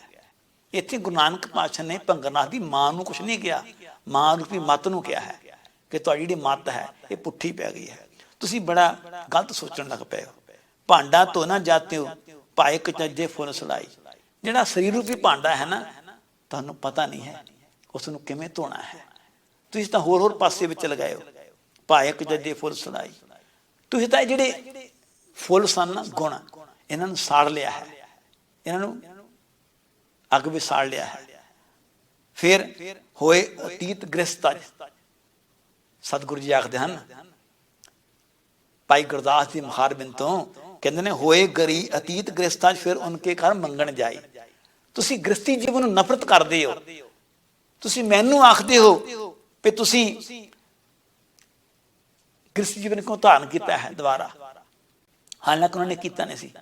ਪਰ ਸਤਿਗੁਰੂ ਪਾਤਸ਼ਾਹ ਨੇ ਆਖਿਆ ਤੁਸੀਂ ਮੈਨੂੰ ਆਖਦੇ ਹੋ, ਪਰ ਤੁਹਾਡੀ ਹਾਲਤ ਕਿਹੋ ਜਿਹੀ ਹੈ ਗ੍ਰਸਤੀ ਨਾਲ, ਹੁਣ ਤੁਹਾਨੂੰ ਖਾਣ ਨੂੰ ਨਾ ਮਿਲੇ, ਤੁਸੀਂ ਭੁੱਖੇ ਮਰ ਜਾਵੋ, ਤੁਹਾਨੂੰ ਕੋਈ ਪਾਣ ਨਾ ਦੇਵੇ। ਹੋਏ ਅਤੀਤ ਗ੍ਰਸਤ ਤਜ ਫਿਰ ਉਨਕੇ ਘਰ ਮੰਗਣ ਜਾਈ। ਤੂੰ ਗ੍ਰਸਤ ਵਿੱਚੋਂ ਤਾਂ ਅਦਾਸ ਹੋ ਜਾਂਦੇ ਹੋ, ਛੱਡ ਦਿੰਦੇ ਹੋ ਗ੍ਰਸਤ ਨੂੰ, ਪਰ ਮੰਗਣ ਤੁਸੀਂ ਉਹਨਾਂ ਦੇ ਘਰ ਜਾਂਦੇ ਹੋ, ਭਾਵ ਤੁਹਾਡੀ ਪੇਟ ਪੂਰਤੀ ਗ੍ਰਸਤੀ ਹੀ ਕਰਦੇ ਹਨ। ਇਸ ਕਰਕੇ ਸਤਿਗੁਰੂ ਪਾਤਸ਼ਾਹ ਜੀ ਨੇ ਉਹਨਾਂ ਨੂੰ ਸਮਝਾਇਆ ਸੀ, ਕਹਿੰਦੇ ਨੇ ਬਿਨ ਦਿੱਤੇ ਕਛ ਹੱਥ ਨਾ ਆਈ। ਕੁਝ ਕਰਨ ਤੋਂ ਬਿਨਾਂ ਕੁਝ ਪ੍ਰਾਪਤੀ ਵੀ ਨਹੀਂ ਹੈ, ਕੁਝ ਕਰੋਗੇ ਨਹੀਂ ਤਾਂ ਕੋਈ ਅਚੀਵਮੈਂਟ ਨਹੀਂ ਹੋ ਸਕਦੀ। ਤਾਂ ਇਸ ਤਰ੍ਹਾਂ ਗੁਰੂ ਨਾਨਕ ਪਾਤਸ਼ਾਹ ਜੀ ਜਦੋਂ ਥਾਂ ਥਾਂ ਤੇ ਗਏ ਹਨ, ਇਹਨਾਂ ਨੂੰ ਸਤਿਗੁਰੂ ਨਾਨਕ ਪਾਤਸ਼ਾਹ ਜੀ ਨੇ ਜੀਵਨ ਦਾ ਮਾਰਗ ਦਸਾਇਆ ਹੈ, ਜ਼ਿੰਦਗੀ ਦਾ ਮਾਰਗ ਦਸਾਇਆ ਹੈ। ਅੱਜ ਲੋੜ ਹੈ ਸਾਨੂੰ ਗੁਰੂ ਨਾਨਕ ਪਾਤਸ਼ਾਹ ਜੀ ਦੇ 550 ਸਾਲਾਂ ਤੋਂ ਕੁਝ ਸਿੱਖਿਆ ਲੈਣ ਦੀ। ਅੱਜ ਸਰਕਾਰਾਂ ਅਤੇ ਐਸਜੀਪੀ ਵਰਗੀਆਂ ਧਾਰਮਿਕ ਸੰਸਥਾਵਾਂ ਇਹ ਦਿਨ ਮਨਾ ਰਹੀਆਂ ਹਨ, ਪਰ ਕਦੀ ਇਹ ਸੋਚਿਆ ਹੈ ਇਤਨਾ ਪੈਸਾ ਖਰਚ ਕੇ, ਇਤਨਾ ਧਨ ਖਰਚ ਕੇ ਸਾਨੂੰ ਆਊਟਪੁੱਟ ਕੀ ਮਿਲੀ ਹੈ, ਅਚੀਵਮੈਂਟ ਸਾਨੂੰ ਕੀ ਹੋਈ ਹੈ। ਜਿਹੜੀਆਂ ਸਰਕਾਰਾਂ ਇੰਨਾ ਪੈਸਾ ਖਰਚ ਰਹੀਆਂ ਹਨ, ਕਿ ਉਹਨਾਂ ਨੇ ਸੋਚਿਆ ਹੈ ਕਿ ਸਾਡੇ ਰਾਜ ਵਿੱਚ ਕਿਤਨੇ ਕਿਸਾਨ ਖੁਦਕੁਸ਼ੀਆਂ ਕਰ ਰਹੇ ਹਨ, 2-2 4-4 ਲੱਖ ਵਾਸਤੇ ਉਹ ਆਪਣੇ ਗਲਾਂ ਵਿੱਚ ਅੱਜ ਫੰਦੇ ਪਾ ਕੇ ਖੁਦਕੁਸ਼ੀਆਂ ਕਰ ਰਹੇ ਹਨ, ਸੁਸਾਈਡ ਕਰ ਰਹੇ ਹਨ। ਕਿ ਇਹ ਸਾਡੇ ਜਿਹੜੇ ਪ੍ਰੋਗਰਾਮ ਦਿਨ ਦਿਹਾੜੇ ਮਨਾਏ ਸਫਲ ਹਨ? ਜੇ ਅਸੀਂ ਇਹੋ ਜਿਹੇ ਲੋਕਾਂ ਦੀ ਸਹਾਇਤਾ ਨਹੀਂ ਕਰ ਸਕਦੇ, ਕਿੰਨੇ ਲੋਕ ਹਨ ਜਿਹੜੇ ਅੱਜ ਬਿਮਾਰੀਆਂ ਦੇ ਨਾਲ, ਘਾਤਕ ਬਿਮਾਰੀਆਂ ਨਾਲ ਪੰਜਾਬ ਵਿੱਚ ਤੇ ਭਾਰਤ ਵਿੱਚ ਮਰ ਰਹੇ ਹਨ। ਅਸੀਂ ਉਹਨਾਂ ਵਾਸਤੇ ਕੋਈ ਹਸਪਤਾਲ ਬਣਾਏ ਹਨ, ਉਹਨਾਂ ਵਾਸਤੇ ਆਪਾਂ ਕੋਈ ਦਵਾ ਦਾਰੂ ਦਾ ਪ੍ਰਬੰਧ ਕੀਤਾ ਹੈ। ਕਿਤਨੇ ਲੋਕ ਹਨ ਜਿਹੜੇ ਅੱਜ ਅਨਪੜ੍ਹਤਾ ਦੇ ਕਾਰਨ ਖੱਜਲ ਖੁਆਰ ਹੋ ਰਹੇ ਹਨ, ਕਿ ਉਹਨਾਂ ਵਾਸਤੇ ਆਪਾਂ ਕੋਈ ਸਕੂਲਾਂ ਕਾਲਜਾਂ ਦਾ ਪ੍ਰਬੰਧ ਕੀਤਾ ਹੈ, ਉਹਨਾਂ ਵਾਸਤੇ ਕੋਈ ਪੜ੍ਹਾਈ ਦਾ ਪ੍ਰਬੰਧ ਕੀਤਾ ਹੈ। ਕਿੰਨੇ ਲੋਕ ਹਨ ਬੇਰੁਜ਼ਗਾਰ ਹਨ ਜਿਨ੍ਹਾਂ ਨੂੰ ਨੌਕਰੀਆਂ ਨਹੀਂ ਮਿਲ ਰਹੀਆਂ ਹਨ। ਉਹ ਅੱਜ ਬੜੀ ਗਰੀਬੀ ਦੀ ਜ਼ਿੰਦਗੀ ਜੀ ਰਹੇ ਹਨ। ਕੀ ਅਸੀਂ ਉਹਨਾਂ ਵਾਸਤੇ ਕੋਈ ਪ੍ਰਬੰਧ ਕੀਤਾ ਹੈ? ਉਹਨਾਂ ਨੂੰ ਰੁਜ਼ਗਾਰ ਮਿਲੇ, ਉਹਨਾਂ ਨੂੰ ਨੌਕਰੀਆਂ ਮਿਲਣ, ਉਹਨਾਂ ਦਾ ਜੀਵਨ ਸੁਖੀ ਹੋਵੇ। ਜੇ ਅਸੀਂ ਇਹ ਕੁਝ ਨਹੀਂ ਕਰ ਸਕੇ ਤਾਂ ਸਮਝ ਲਓ ਇਹ ਸਾਡੇ ਜਿਹੜੇ 550 ਸਾਲ ਵਾਲਾ ਇਹ ਗੁਰਪੁਰਬ ਅਸੀਂ ਮਨਾ ਰਹੇ ਹਾਂ, ਪ੍ਰਕਾਸ਼ ਦਿਹਾੜਾ ਮਨਾ ਰਹੇ ਹਾਂ, ਇਹ ਅਸੀਂ ਐਵੇਂ ਫਾਰਮੈਲਿਟੀਆਂ ਪੂਰੀਆਂ ਕਰ ਰਹੇ ਹਨ ਅਤੇ ਫਾਰਮੈਲਿਟੀਆਂ ਦੇ ਵਿੱਚ ਸਾਨੂੰ ਕੁਝ ਪ੍ਰਾਪਤ ਨਹੀਂ ਹੋਣਾ। ਅਸੀਂ ਅੱਗੇ ਬਹੁਤ ਕੁਝ ਆਪਣਾ ਗਵਾ ਚੁੱਕੇ ਹਾਂ, ਹੁਣ ਸੰਭਲ ਦੀ ਲੋੜ ਹੈ। ਸਤਿਗੁਰ ਪਾਤਸ਼ਾਹ ਆਪਣੀ ਬਾਣੀ ਦੇ ਵਿੱਚ ਫਰਮਾਉਂਦੇ ਹਨ, ਕਹਿੰਦੇ ਨੇ ਘਾਲ ਖਾਏ ਕਿਛ ਹੱਥੋਂ ਦੇ, ਨਾਨਕ ਰਾਹ ਪਛਾਣੈ ਸੇ। ਅਸੀਂ ਆਪਣੀ ਜ਼ਿੰਦਗੀ ਵਿੱਚ ਜੀਵਨ ਦੇ ਵਿੱਚ ਗੁਰੂ ਨਾਨਕ ਦੀ ਬਾਣੀ ਤੋਂ ਸੇਧ ਲੈਣੀ ਹੈ, ਗੁਰੂ ਨਾਨਕ ਦੇ ਉਪਦੇਸ਼ਾਂ ਤੋਂ ਸੇਧ ਲੈਣੀ ਹੈ। ਸਤਿਗੁਰ ਪਾਤਸ਼ਾਹ ਬਾਣੀ 'ਚ ਫਰਮਾਉਂਦੇ ਹਨ, ਖੱਤਰੀ ਬ੍ਰਾਹਮਣ ਸ਼ੂਦ ਬੈਸ਼ ਸਭ ਏਕੋ ਨਾਮ ਤਰਾਨਥ, ਗੁਰ ਨਾਨਕ ਉਪਦੇਸ਼ ਕਹਿਤ ਕਰਤ ਹੈ, ਜੋ ਸੁਨੈ ਸੋ ਪਾਰ ਪ੍ਰਾਨਤ। ਖੱਤਰੀ ਬ੍ਰਾਹਮਣ ਸ਼ੂਦ ਬੈਸ਼ ਉਪਦੇਸ਼ ਚੌਂ ਵਰਨਾ ਕੋ ਸਾਂਝਾ, ਗੁਰਮੁਖ ਨਾਮ ਜਪੈ ਉਧਰੈ ਸੋ ਕਲਮੇ, ਘਟ ਘਟ ਨਾਨਕ ਮਾਂਝਾ। ਭਾਈ ਸਾਹਿਬ ਭਾਈ ਗੁਰਦਾਸ ਜੀ ਲਿਖਦੇ ਹਨ, ਕਹਿੰਦੇ ਨੇ ਜਾਹਰ ਪੀਰ ਜਗਤ ਗੁਰ ਬਾਬਾ। ਗੁਰੂ ਨਾਨਕ ਜਾਹਰ ਪੀਰ ਜਗਤ ਗੁਰ ਬਾਬਾ ਹੈ, ਸਾਰੇ ਸੰਸਾਰ ਦਾ ਗੁਰੂ ਹੈ, ਸਾਰੀ ਦੁਨੀਆ ਦਾ ਗੁਰੂ ਹੈ। ਕਿਉਂ ਉਹਨਾਂ ਨੇ ਆਖਿਆ? ਜੇ ਗੁਰੂ ਨਾਨਕ ਨੇ ਸੱਚ ਦੀ ਗੱਲ ਕੀਤੀ ਹੈ ਨਾ, ਤਾਂ ਸੱਚ ਦੀ ਗੱਲ ਕਿਸੇ ਇੱਕ ਮਨੁੱਖ ਵਾਸਤੇ ਹੈ, ਕਿਸੇ ਇੱਕ ਜੈਂਡਰ ਵਾਸਤੇ ਹੈ, ਕਿਸੇ ਇੱਕ ਮੁਲਕ ਵਾਸਤੇ ਹੈ, ਕਿਸੇ ਇੱਕ ਬੰਦੇ ਵਾਸਤੇ ਹੈ। ਸੱਚ ਸਾਰੀ ਦੁਨੀਆ ਵਿੱਚ ਸੱਚ ਹੈ। ਆਦ ਸੱਚ, ਜੁਗਾਦ ਸੱਚ, ਹੈਪੀ ਸੱਚ, ਨਾਨਕ ਹੋਸੀ ਪੀ ਸੱਚ। ਸੱਚ ਅਮਰੀਕਾ 'ਚ ਹੋਵੇ, ਸੱਚ ਆਸਟ੍ਰੇਲੀਆ ਵਿੱਚ ਹੋਵੇ, ਸੱਚ ਇੰਡੀਆ ਵਿੱਚ ਹੋਵੇ, ਸੱਚ ਯੂਰਪ ਵਿੱਚ ਹੋਵੇ, ਸੱਚ ਕਿਤੇ ਵੀ ਹੋਵੇ, ਉਹ ਸੱਚ ਹੈ। ਗੁਰੂ ਨਾਨਕ ਨੇ ਸੱਚ ਦੀ ਗੱਲ ਕੀਤੀ ਹੈ, ਇਸ ਕਰਕੇ ਇਹ ਸੱਚ ਸਾਰੀ ਦੁਨੀਆ ਦਾ ਸਾਂਝਾ ਹੈ। ਜੇ ਗੁਰੂ ਨਾਨਕ ਨੇ ਆਖਿਆ ਹੈ ਨਾਮ ਜਪੋ, ਗੁਰੂ ਦੀ ਸਿੱਖਿਆ ਨੂੰ ਮੰਨਣਾ ਹੈ, ਇਹ ਨਾਮ ਜਪਣਾ ਹੈ, ਤਾਂ ਗੁਰੂ ਨਾਨਕ ਪਾਤਸ਼ਾਹ ਨੇ ਜੀ ਗੱਲ ਆਖੀ ਹੈ, ਇਹ ਸਾਰੀ ਮਨੁੱਖਤਾ ਦੇ ਵਾਸਤੇ ਲਾਭਦਾਇਕ ਹੈ। ਇਸ ਕਰਕੇ ਗੁਰੂ ਨਾਨਕ ਸਭ ਦਾ ਗੁਰੂ ਹੈ। ਜੇ ਗੁਰੂ ਨਾਨਕ ਪਾਤਸ਼ਾਹ ਨੇ ਆਖਿਆ ਹੈ ਧਰਮ ਦੀ ਕਿਰਤ ਕਰੋ, ਧਰਮ ਅਨੁਸਾਰ ਕਿਰਤ ਕਰੋ, ਜਦੋਂ ਹਰ ਇੱਕ ਬੰਦਾ ਧਰਮ ਦੀ ਕਿਰਤ ਕਰੇਗਾ, ਭਾਵੇਂ ਉਹ ਕਿਸੇ ਵੀ ਮੁਲਕ ਦਾ ਹੈ, ਕਿਸੇ ਵੀ ਦੇਸ਼ ਦਾ ਹੈ, ਕਿੱਥੇ ਵੀ ਰਹਿਣ ਵਾਲਾ ਹੈ, ਕੋਈ ਵੀ ਹੈ, ਉਹ ਜਦੋਂ ਕਿਰਤ ਕਰੇਗਾ ਫਿਰ ਉਹ ਵੰਡ ਕੇ ਵੀ ਛਕੇਗਾ। ਜਦੋਂ ਮਨੁੱਖ ਵੰਡ ਕੇ ਛਕੇਗਾ, ਉਹਦੇ ਅੰਦਰ ਸ਼ੇਅਰ ਕਰਨ ਦੀ ਜਿਹੜੀ ਹੈ ਇਹ ਆਦਤ ਆਏਗੀ, ਤਾਂ ਫਿਰ ਕੀ ਦੁਨੀਆ ਦਾ ਕੋਈ ਮਨੁੱਖ ਭੁੱਖਾ ਰਹਿ ਸਕੇਗਾ? ਕਦੇ ਨਹੀਂ। ਗੁਰੂ ਨਾਨਕ ਦੇ ਜਿਹੜੇ ਜੀਵਨ ਦੇ ਉਪਦੇਸ਼ ਹਨ, ਉਹ ਸਮੁੱਚੀ ਮਨੁੱਖਤਾ ਵਾਸਤੇ ਹੈ, ਸਾਰਿਆਂ ਦੇ ਵਾਸਤੇ ਹੈ। ਇਸ ਕਰਕੇ ਗੁਰੂ ਨਾਨਕ ਸਾਰਿਆਂ ਦਾ ਗੁਰੂ ਹੈ, ਸਾਰਿਆਂ ਦਾ ਸਾਂਝਾ ਰਹਿਬਰ ਹੈ। ਅਖੀਰ ਤੇ ਇੱਕ ਗੱਲ ਕਹਿ ਦਿਆਂ ਜੋ ਅੱਲਾ ਜਾਰਖਾਂ ਜੋਗੀ ਨੇ ਆਖੀ ਹੈ। ਉਹ ਲਿਖਦਾ ਹੈ, ਸਿੱਖੀ ਵੀ ਸਿਖਾਤੀ ਹੈ, ਫਨਾ ਜ਼ਾਤ ਮੇਂ ਹੋ ਜਾ, ਪੈਰੋ ਗੁਰੂ ਨਾਨਕ ਕਾ ਹਰ ਇੱਕ ਬਾਤ ਮੇਂ ਹੋ ਜਾ। ਆਓ ਅਸੀਂ ਆਪਣੇ ਜੀਵਨ ਵਿੱਚ ਗੁਰੂ ਨਾਨਕ ਦੀ ਬਾਣੀ ਨਾਲ ਜੁੜੀਏ, ਗੁਰੂ ਗ੍ਰੰਥ ਸਾਹਿਬ ਦੀ ਬਾਣੀ ਨਾਲ ਜੁੜੀਏ, ਗੁਰੂ ਸਾਹਿਬਾਨ ਦੀ ਬਾਣੀ ਗੁਰੂ ਗ੍ਰੰਥ ਸਾਹਿਬ ਨਾਲ ਜੁੜੀਏ। ਤਾਂ ਫਿਰ ਜਦੋਂ ਅਸੀਂ ਬਾਣੀ ਨਾਲ ਜੁੜਾਂਗੇ, ਜਦੋਂ ਅਸੀਂ ਬਾਣੀ ਨਾਲ ਜੁੜਾਂਗੇ, ਸਾਡੇ ਅੰਦਰ ਜੋ ਗੁਰੂ ਨਾਨਕ ਦੀ ਵਿਚਾਰਤਾ ਜਦੋਂ ਸਮਾਏਗੀ, ਤਾਂ ਸਾਡੇ ਅੰਦਰ ਜਿਹੜੇ ਗੁਣ ਪੈਦਾ ਹੋਣਗੇ, ਉਹਦੀ ਖੁਸ਼ਬੂ ਨਾਲ ਅਸੀਂ ਦੂਜਿਆਂ ਦੇ ਮਨਾਂ ਨੂੰ ਮੋਹ ਸਕਾਂਗੇ, ਦੂਜਿਆਂ ਨੂੰ ਪਿਆਰ ਕਰਾਂਗੇ, ਦੂਜਿਆਂ ਦੇ ਨਾਲ ਅਸੀਂ ਚੰਗਾ ਵਿਵਹਾਰ ਕਰਾਂਗੇ, ਦੂਜਿਆਂ ਦੇ ਨਾਲ ਅਸੀਂ ਭਾਈਚਾਰਕ ਸਾਂਝ ਪੈਦਾ ਕਰਾਂਗੇ। ਸੋ ਇੱਥੇ ਹੀ ਸਮਾਪਤੀ ਹੈ। ਅਖੀਰ ਦੇ ਵਿੱਚ ਦਾਸ ਇੰਡੋਜ਼ ਆਸਟ੍ਰੇਲੀਅਨ ਟੀਵੀ ਚੈਨਲ ਨੂੰ ਗੁਰੂ ਨਾਨਕ ਪਾਤਸ਼ਾਹ ਜੀ ਦੇ ਪੁਰਬ ਤੇ ਜੋ ਉਹਨਾਂ ਨੇ ਉਪਰਾਲਾ ਕੀਤਾ ਹੈ, ਉਹਨਾਂ ਨੂੰ ਵਧਾਈ ਦਿੰਦਾ ਹੈ। ਅਤੇ ਨਾਲ ਦੀ ਨਾਲ ਵੀਰ ਯਸ਼ਪਾਲ ਸਿੰਘ, ਵੀਰ ਸਤਪਾਲ ਸਿੰਘ ਅਤੇ ਉਹਨਾਂ ਦੀ ਸਮੁੱਚੀ ਟੀਮ, ਜਿਨ੍ਹਾਂ ਨੇ ਇਹ ਉਦਮ ਕੀਤਾ ਹੈ ਗੁਰੂ ਨਾਨਕ ਪਾਤਸ਼ਾਹ ਦੇ 550 ਸਾਲ ਪ੍ਰਕਾਸ਼ ਦਿਹਾੜੇ ਤੇ ਦਾਸ ਨੂੰ ਆਪ ਜੀ ਨਾਲ ਗੁਰੂ ਨਾਨਕ ਪਾਤਸ਼ਾਹ ਦੀਆਂ ਵਿਚਾਰਾਂ ਸਾਂਝੀਆਂ ਕਰਨ ਦਾ ਅਹਿਸਾਨ ਦਿੱਤਾ ਹੈ। ਉਹਨਾਂ ਸਾਰਿਆਂ ਦਾ ਧੰਨਵਾਦੀ ਹੈ। ਵਿਚਾਰ ਦੌਰਾਨ ਹੋਈਆਂ ਅਣਗਿਣਤ ਭੁੱਲਾਂ ਚੁੱਕਾਂ ਲਈ ਖਿਮਾ ਦੀ ਯਾਚਨਾ ਕਰਦਾ ਹਾਂ ਜੀ, ਮਾਫ਼ ਕਰ ਦੇਣਾ। ਸਾਧ ਸੰਗਤ ਜੀ, ਵਾਹਿਗੁਰੂ ਜੀ ਕਾ ਖਾਲਸਾ, ਵਾਹਿਗੁਰੂ ਜੀ ਕੀ ਫਤਿਹ।